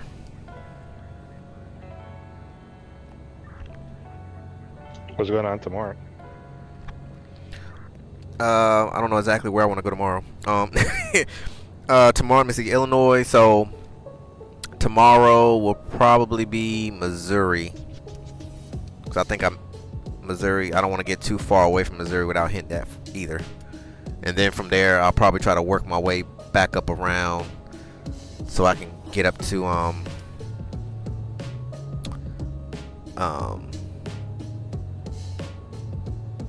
what's the state up there on the other side of the lake? Michigan. Oh, okay. So you're gonna go down and come back up? Yeah. Well, see, originally my goal was I was going to, from Minnesota, I was going to do Wisconsin, and then I was going to hit Iowa, and then hit Illinois, and then hit Missouri, and then come over and and then start working my way back up on that side. But I kind of my route got kind of messed up, so I definitely got to hit Missouri before we get too far east. So I might do Missouri tomorrow, and then from there might be Ohio next afterwards. I have to look at the map again to see. I'm really just winging this whole tour, just kind of going state by state, Yeah. But the mission, the ultimate goal is to be back in North Carolina on New Year's Eve, and that would complete Oh, okay. all lower 48 Okay. states. So I've been rocking this thing out pretty much every night for almost 30 days now. So I think tonight is leg 29. That's good. That was because I got there's a freeware scener for Jefferson City in Missouri, but man, it's probably like a 2-hour flight for you from Page. I mean, I've been doing 2-hour flights. Most of all the flights that I did, out west was 2 hours at least, because those states were so big. Yeah. So I'm not too much worried about the time. So I might look that up. If Jefferson that's up on flightsim.2, I'm assuming, right? Yeah, there's Cool, Reggie. I'm glad you enjoyed it, Val. There's actually, man, these guys just putting out freewares, man. They're doing some good work. It's like it's proper quality airports. Well, I might look that up then as well while I'm doing a fresh install on the 750. I'll be waiting for you, Val. Yeah. 2024 is gonna come over eventually. I'll get the link and send it to you in Discord. Sounds like a plan. I'm trying to debate. Do I want to bring the Baron back in tomorrow, or get my V and go put it back? I'll have to check and see. I mean, on a good day, I could, if I got a good tailwind, I could definitely do 190s. If I'm below 5,000 with calm winds, I could do 165, 175 on a good day. Yeah, I mean, like I can match your speed with a diamond, because the thing with this plane, it can cruise at 100 and it cruise at 180, no problem. Yeah, that thing can move. That's the only reason why I tried the Baron today, just to kind of keep up with you. But I like my V. Ah, man, fly what makes you happy, bro. We'll make it work. Well, that's cool, man. Well, I will look for Jefferson. You said it's Jefferson, right? Yeah, Jefferson City. I'm looking it up now, and I'll drop it in for you. All right, cool. So I'll have that loaded in for tomorrow, and we'll just take it from there. Then hopefully, everything will be good to go prior to 10 o'clock. Today was just a messy one today, unfortunately. But we made it. Yeah, man, it happens. It happens, but it's all part of the fun. That it is. Cool. Alan, yes, definitely you're gonna have to join. Val, we are going whenever. All right, so I dropped the link in the chat in Discord, so you can. I don't know if I put in clips and highlights. Is that all right? Yeah, that's fine. I appreciate that. I'll definitely get that loaded in for tomorrow, so we can see what it all looks like. Yeah, I got a ton of these freeware airports, man. That's why my sim doesn't really start up in 15 minutes. It's like 20. Oh, I mean, it don't take long. I mean, from the time I turn my PC on, from dark, and to get the sim completely in, like to be completely up and running, ready to fly, probably 5 minutes. I can only dream of that. It actually takes me longer for the PC to turn completely on, but that I bumped the speeds. Well, I ain't really bumped the speeds. I'm actually just running the speeds that my my RAM is built to run, and so it takes a little longer for everything to do its checks and match speeds and temps and all that. Yeah. But once it goes through that whole BIOS scenario, I mean, yeah, it don't take no time to get the sim up and running. Question is, what's ready first, 2024 or my pit build? Hey. Oh, wait, Val's got 2024 Yeah. running? Yeah, he has 2024 running.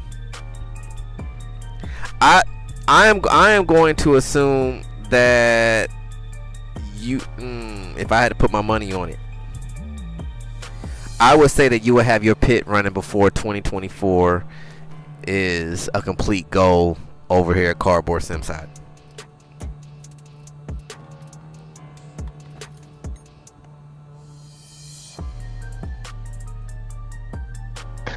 There's no faith in 2024.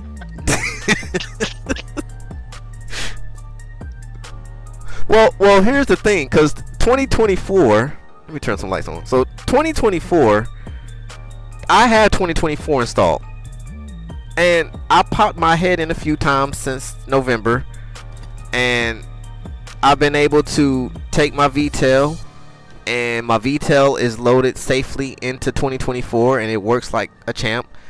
mobiflight works as advertised, so no changing of that whatsoever. Navigraph works fine. The TDS GTN works fine. The only problem that I have is Air Manager, and so I've been on the Discord with them and just kind of reading up on things, and right now they're working on the desktop version of Air Manager to get working with 2024, and they're like, well, we're doing that first and then we'll get to the Air Manager app, so it might be a few months. So I'm just like, alright, well, whatever, it is what it is. I'm gonna rock 2020.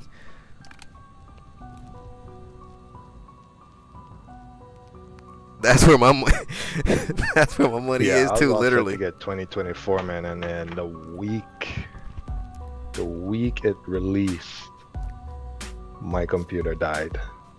Oh. Like, I've had this computer for like 5+ years, and it's never died. And I mean, like, hard crash, would not boot. Turns out it was a memory issue. And I'm like, this must be a sign. Yeah, it's a sign. It is a sign from the sim gods. Gotta get it together. Yeah, but I think now I'm gonna probably invest in some hardware, because I'm still rocking like a 2700X, Ryzen 2700X. So. Oh well, you need to join the. You're on board with Buddy. I mean with Bunny. Did Bunny show up in here? I ain't see Bunny in the chat. I don't remember seeing Bunny. Where he at? I didn't see him say nothing today.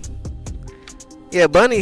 I think Bunny's running like a 20. I think he's running like a 27 or a 37, maybe something like that. Hey, Braden, how's it going? We are sitting at Page Field in Illinois, which is Kilo Delta Papa Alpha. Hey, Jack, Val talking to you. He said check the Discord. He said I played maybe too much. Yeah, he's already got 200 hours in 2020. Oh yeah, Val ain't playing. I'm gonna tell you that right now. Was that career mode, Val, or just free flight? Oh, we just landed, Braden. We left out of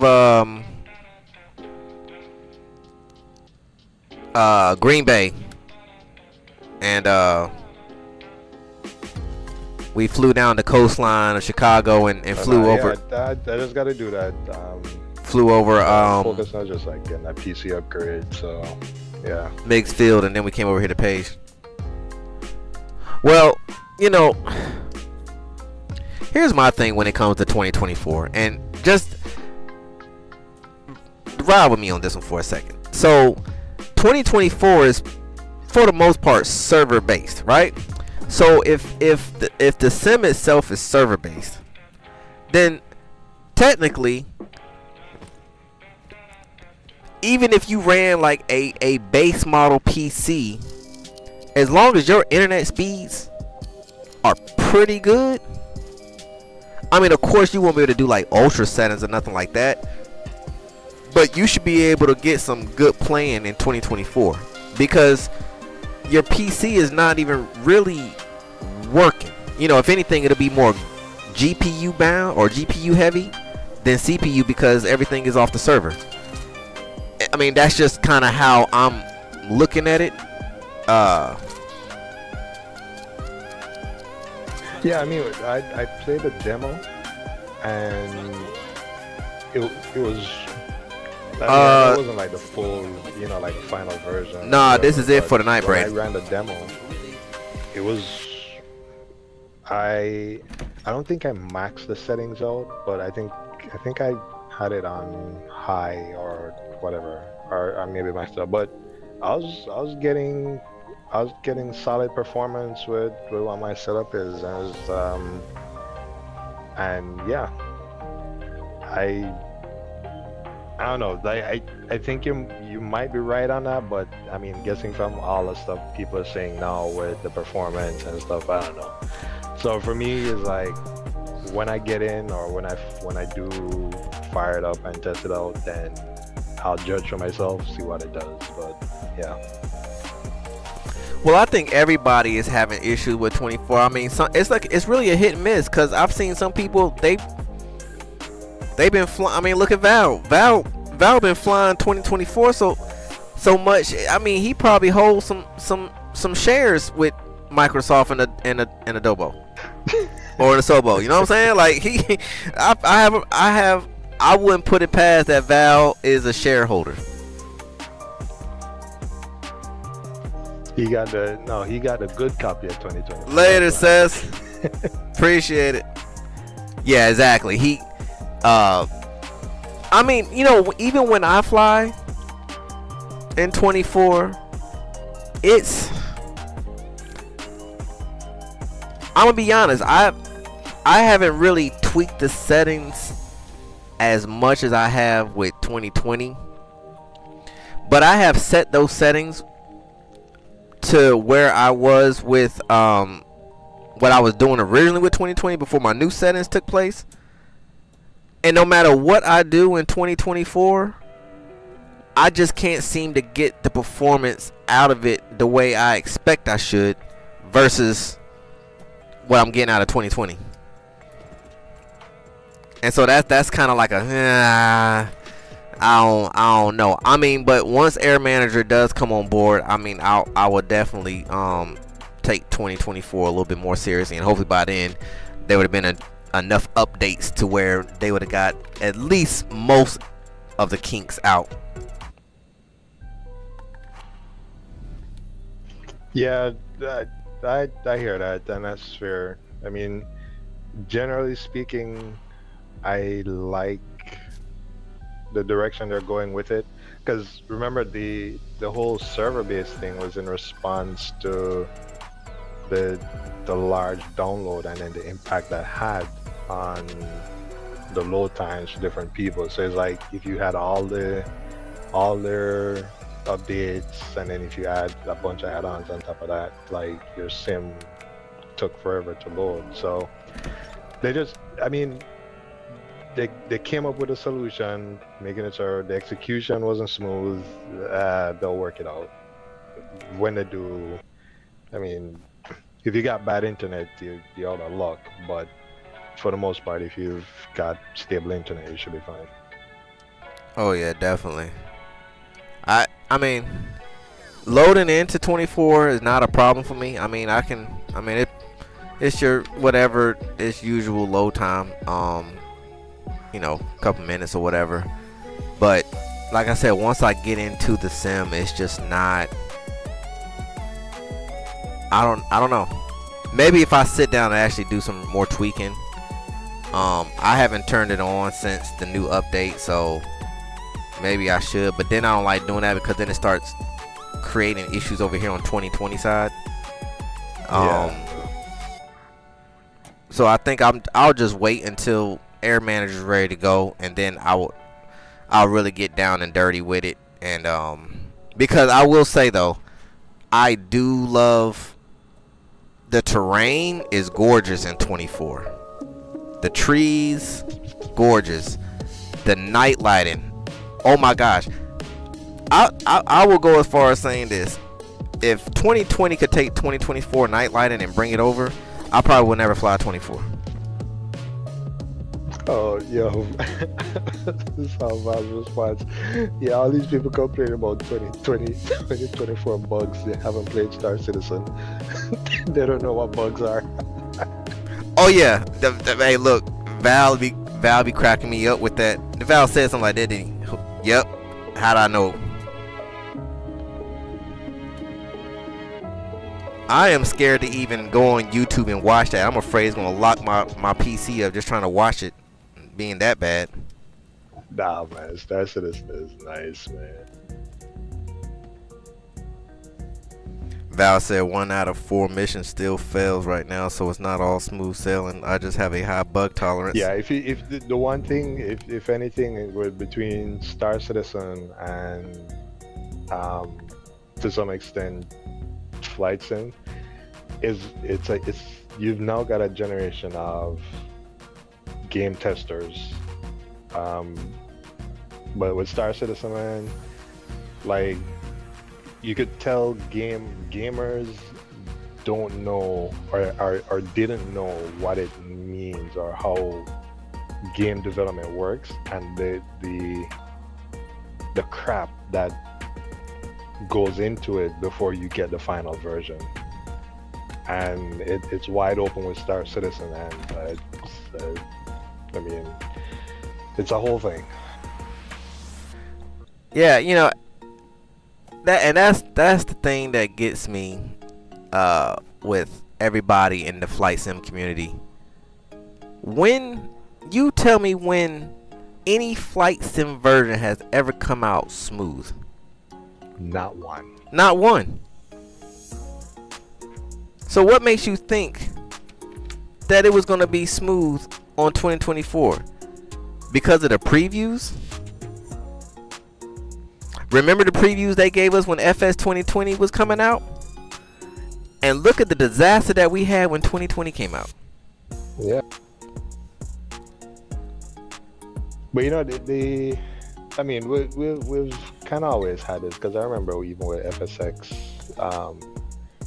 and you know, people was like, we're not moving up from the previous sim and that. But I kid you not, some of the developers that we have now were born out of FSX, because the toolings that you had to use. I remember, man, people talking about trying to just like memory stuff in the CFG and in the config files and stuff, and I'm like, dude, we're gamers, not programmers, man. What the heck? Yeah. Well, I mean, from the FSX, I think the last stable, somewhat out the box sim we had was FS 2004. Yeah. Because I mean, you know, I don't remember it being crazy, but this was all DVD based too, or CD based rather, versus because FSX, I mean, well, you could get the hard copy, but FSX is what started introducing the Steam edition. Well, the hard copy came out before the Steam edition, but I remember if there's a digital version for it. I think there might have been. Was there a digital version? I can't quite remember. But I think with FSX, what they started introducing, because I think that's like a couple of technologies started coming up, and that's where we started running up against like memory usage. Like I think Flight Sim always had a memory usage issue, but with FSX, man, it was atrocious. Like the memory, it would just eat your memory. Yeah. Like, there's no. You had to be tweaking stuff, and then it was also like I think that had the modding community for FSX was the biggest it's ever been of all the previous sims before that. So in addition to them like kind of pushing the limit of what the technology was at that time, and then just everybody else just trying to catch up with that, it I don't know. And it's the same thing I think with 2020. Like it's still pushing the technology, and of course, you know, with all the different combinations of different hardware and stuff, like some people are gonna have different experiences. You know, it's just so much variable that you can't just nail it down to one single issue, like, because everybody's gonna experience it differently across the board. Yeah, that is a very, very true statement. I mean, I look at, well, I feel like for FS 2020, they definitely did a good job as far as going in the direction that Flight Sim has gone up to this point. I just think where they failed at FS 2020 was still using FSX logic. Yeah, I'll agree with and that. You know, in today's system, I mean, we're in 2024. Why are we not using why are you not coding for multi-thread? There's no reason as to why we're still being limited by main thread. Now, I don't know if that has something to do with just y'all being lazy to actually code it in a manner to where it can be processed across all cores, because it's a whole lot easier to just say, okay, well, this is what we've always been doing and it works, but it hasn't worked. We just have to deal with it. But it looks like in 24 that they've kind of changed that, because they're not, FS 2024 is, the logic is not nowhere near as FS 2020. But what I find crazy is 2024 comes out and FS 2020 has been more stable than it has ever been since I've owned it.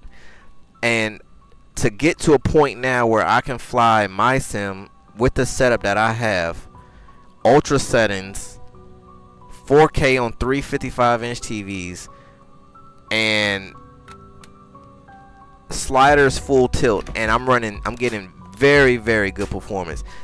You wouldn't have got this years ago. And for me to even try to set these settings up in FS24, my whole PC would crash. Yeah, progression, man. I remember back in the day when everybody talking about, can your PC run Crysis? I was like, can your PC run FSX? Right. I literally, man, when I was running FSX, my 747 sim build, when I was in Germany, now the videos that I posted on this channel, which is the very first 3 videos this channel ever seen, so they're old. They're like 12 years old.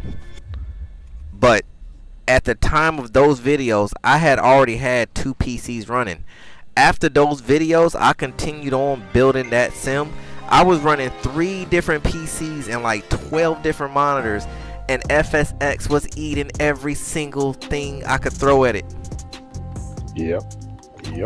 Like trying to split up and give each PC some breathing room. Like, all right, well, you take, 2 or 3 screens. You'll take 2 or 3 screens. You run the, FSX, like, I want it all. Just keep spending your money, and I'm gonna keep eating it up. It was a beast, man. But yeah, but I mean, for me, the thing is, the important thing is, like, they're moving forward with the technology. Like, I remember, dude, like FS 2004 and FSX. I remember to be on Vatsim forum, people taking pictures and then putting the planes and cutting out backgrounds of real airports and putting the sim plane like that, and people was like, "Oh my God, that looks so good." To now, where I remember looking at pictures of those sims and people was like, "Oh my gosh, it looks like real life." And then you look at 2020 now and 2024, and you go back to that and it's like, really? Yeah. You thought that looked like real life? Yeah, you have no idea.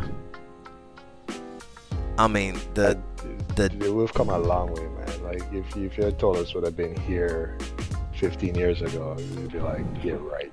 Yeah, nah, we'd be stuck on FSX forever. This is where we're at. Deal with it. So Val says they have done a lot of back end work that has benefited 2020 as well as 2024. Yeah, I know that they're actually still, they haven't given up on 2020. I know that for sure. They already said that they're still gonna be doing you know, updates and things like that here and there on 2020. So that's definitely a good thing. And I know they're working 2024 to death. I just make fun of it just because I get a kick out of it. But I know 2024 is definitely going places, and it's going to be a sim to be messed with when that thing finally gets to a more optimized level, you know, of operation. I don't think there's going to, I think X-Plane has, I'll say this off the record. I feel like X-Plane has realized that they you can't compete with Microsoft when it comes to flight sim. Now, I'm not going to take away the fact that their flight model, their ability for multi-monitor support, those two things I would say they definitely have over Microsoft. But outside of that, they can't touch. They can't touch Microsoft Flight Sim. They just can't. And I look back on a lot of the videos where other flight simmers that I follow coming up in the YouTube game that flew X-Plane, and I look at all the money that they had to dish out just for sceneries, because X-Planes lack scenery. It's just like, I don't know if any of y'all ever flown a real simulator before, like a real training simulator. Yeah, you ain't got no scenery. There is no scenery. It's literally just green and a runway. That's it. There's no scenery on that bad boy, man. Yeah, it's nothing to look good at. It's strictly for training, and that's what X-Plane is for. So, in a sense, I get it. X-Plane is for a certain group of people, and Flight Sim is for a certain group of people. But altogether, there's no competition between the two. Yeah, man, the flight model argument for me is pointless in the sense, because the important part of it, because if you're going by FAA regulations, Microsoft could be certified by the FAA as a flight training device, but it chose not to go that route. I don't know if it's legality or whatever, but there are a bunch of flight sims, there are a bunch of schools that were using FSX for flight training, not X-Plane, back in the day. And I remember talking with people, it's like the difference, even in certified flight training, devices, or with your half Cessna cockpit and like your, was it Red Birds Fresca? and all that stuff. Yeah, if you're doing that and then you jump into a real plane, it feels nothing alike. I remember doing stalls in them, man, and I'm like, this just feels unnatural, right? Because you have the comparison, to the real thing, but at the same, I remember talking to the instructor, and the instructor was like, yo, the simulator is by the numbers. This is the if you're supposed to take it out and measure whatever is supposed to happen during like stalls and all of that stuff, this is mathematically correct, but it doesn't feel right. And that's the difference, because you don't have the tactile stuff that you get in the real thing. Like if you're going up and doing actual stalls, you're not feeling the buffeting, all of that stuff. So it's like, yes, you can say there's something, the modeling is better or more mathematically correct in X-Plane than flight sim. But the thing is, flight sim is still close enough.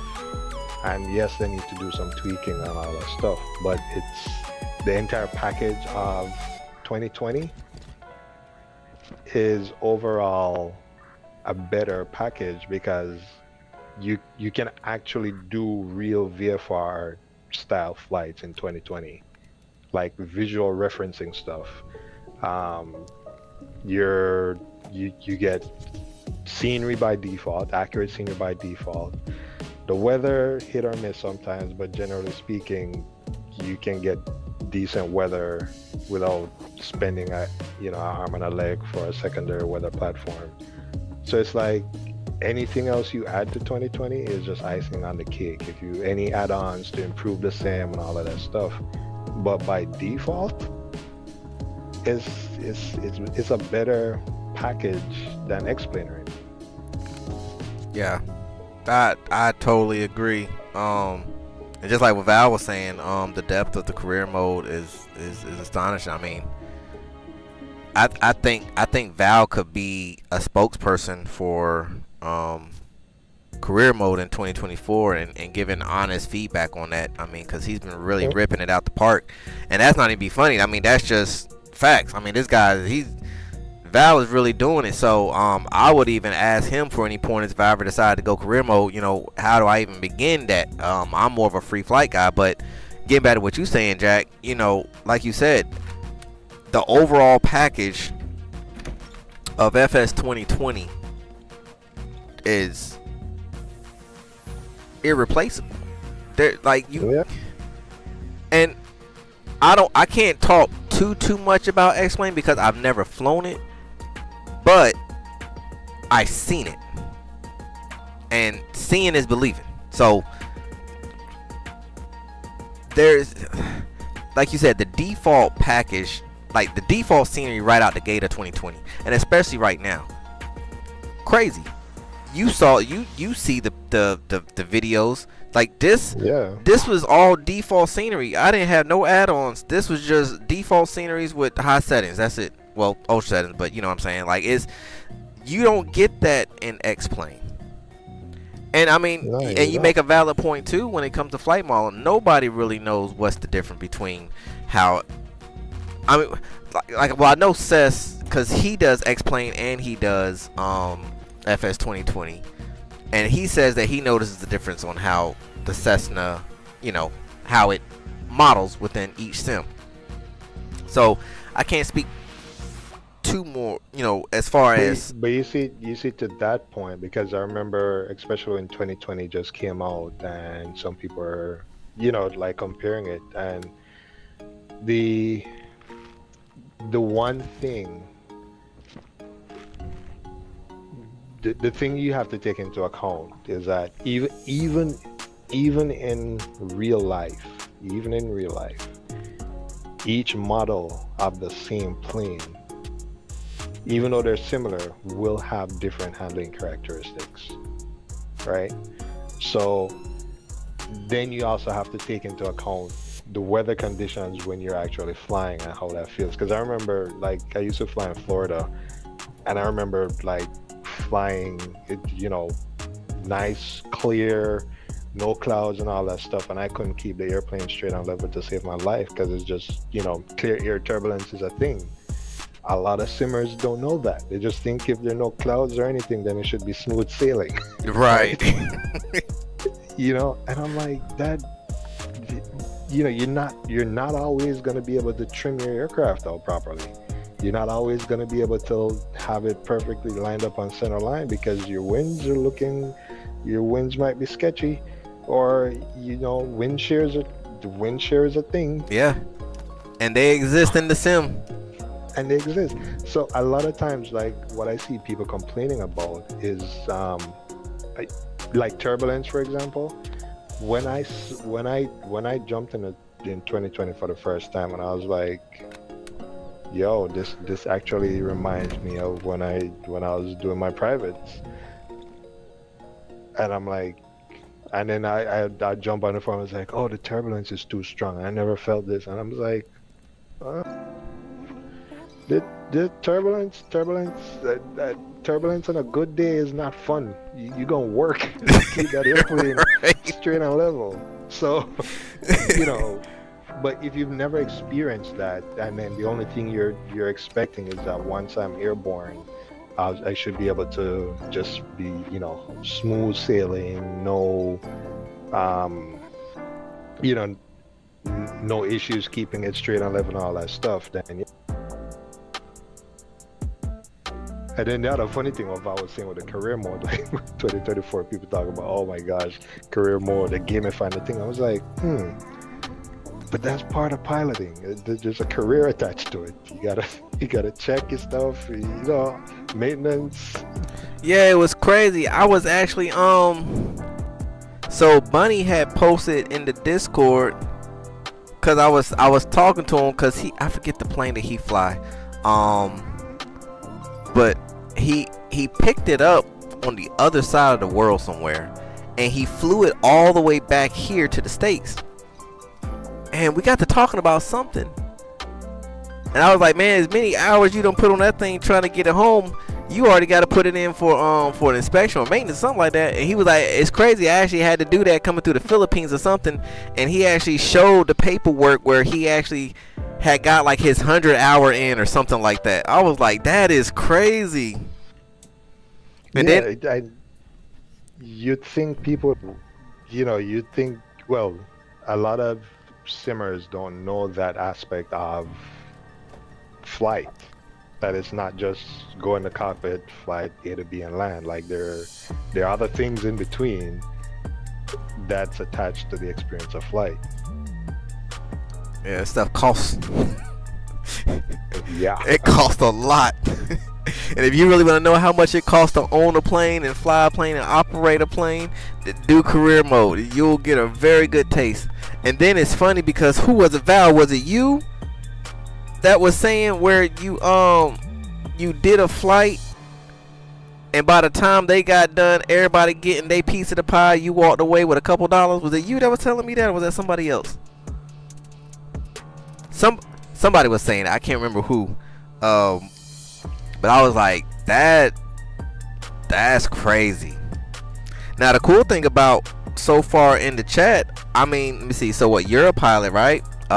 Jimmy, he's a pilot. He owns a Mooney. Yeah. Somebody else in here is a pilot as well. Who else was it? I'm trying to keep up with everybody.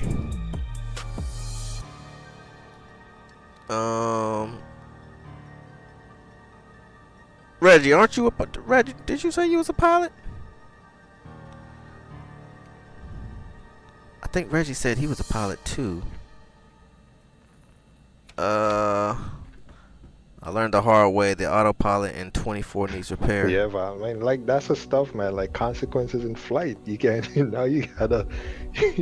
you gotta land properly. You gotta follow procedures now. Yeah. Not. You can't just. You see, actually, what career mode is doing is that you can't gamify career mode now. Yeah. Right? Because you could before, like you could just land your plane any which way and all of that stuff. Like in career mode, now you do a hard landing, or you have a bad crosswind and you go skid the thing sideways across the runway. Right. Yeah, you're gonna pay for that now. Definitely. Okay, Reggie, I got you. You're in training. That's what's up. Cool. Val, not a pilot, just enthusiast. Okay, cool. Yeah, Jack, and that's a good thing. I mean,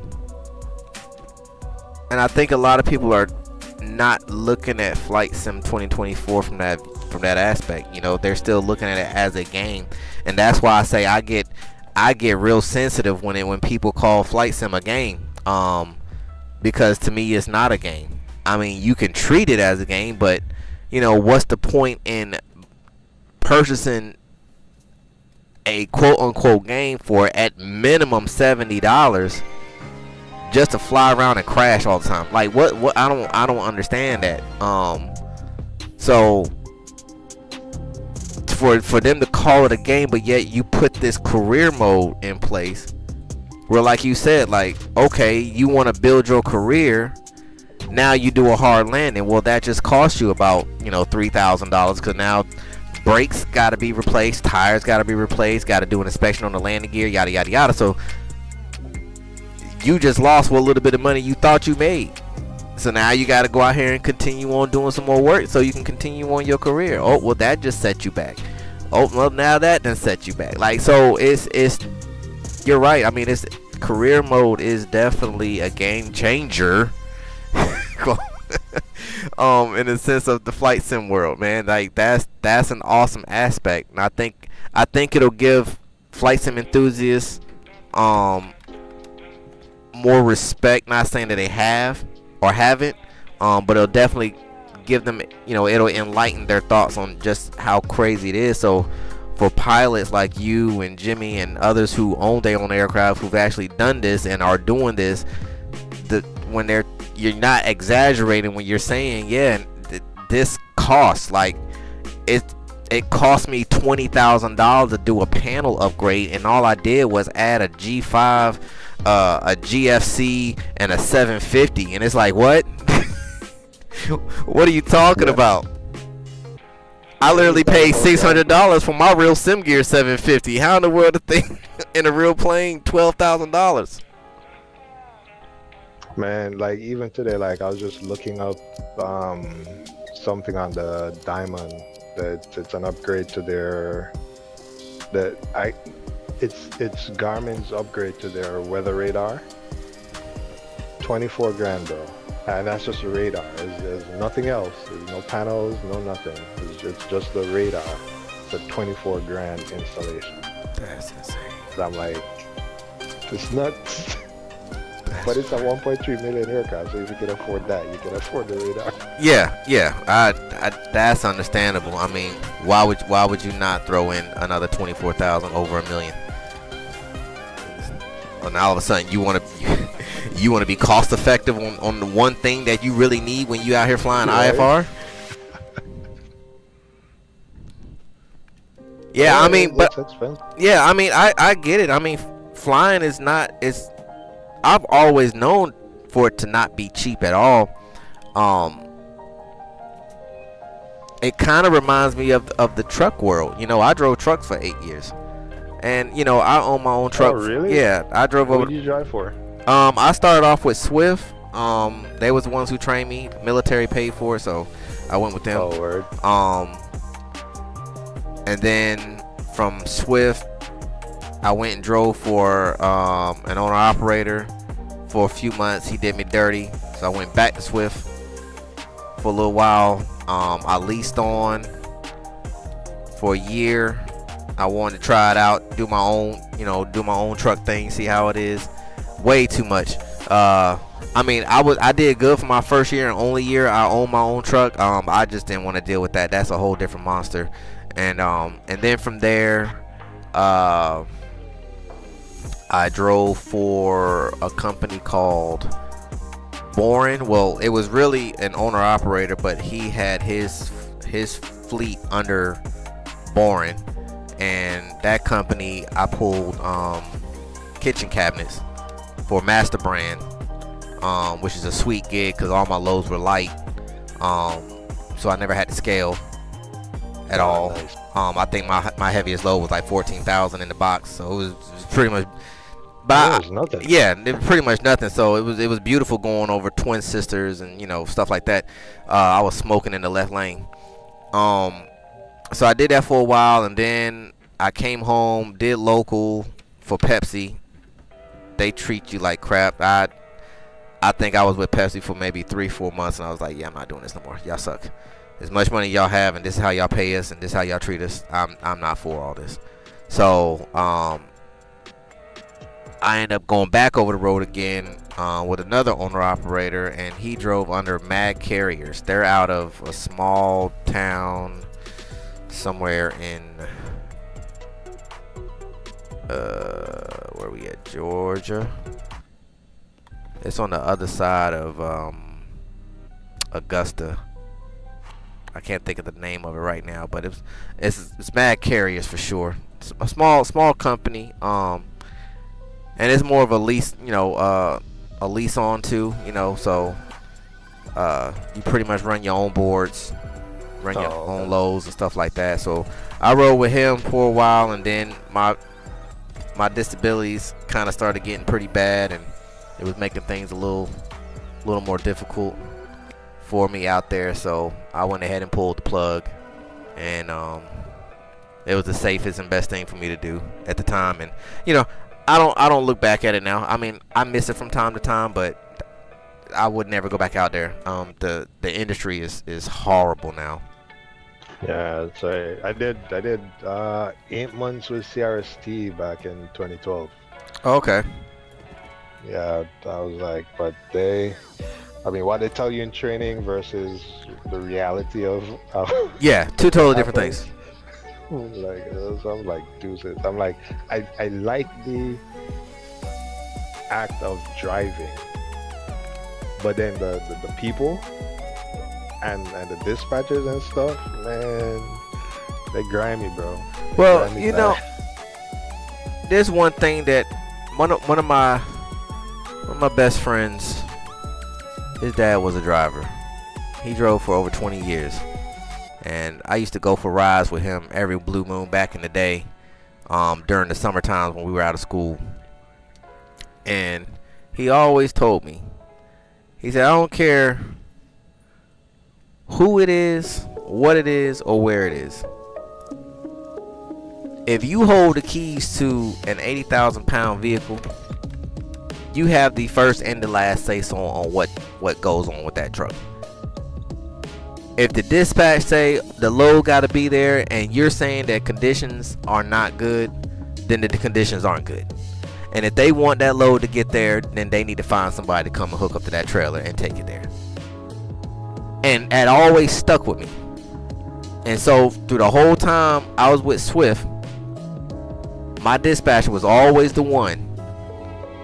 Oh, you about to be late. They need that load there. They don't need that load there. If they need it there, then tell them that this is the truck stop I'm sitting at.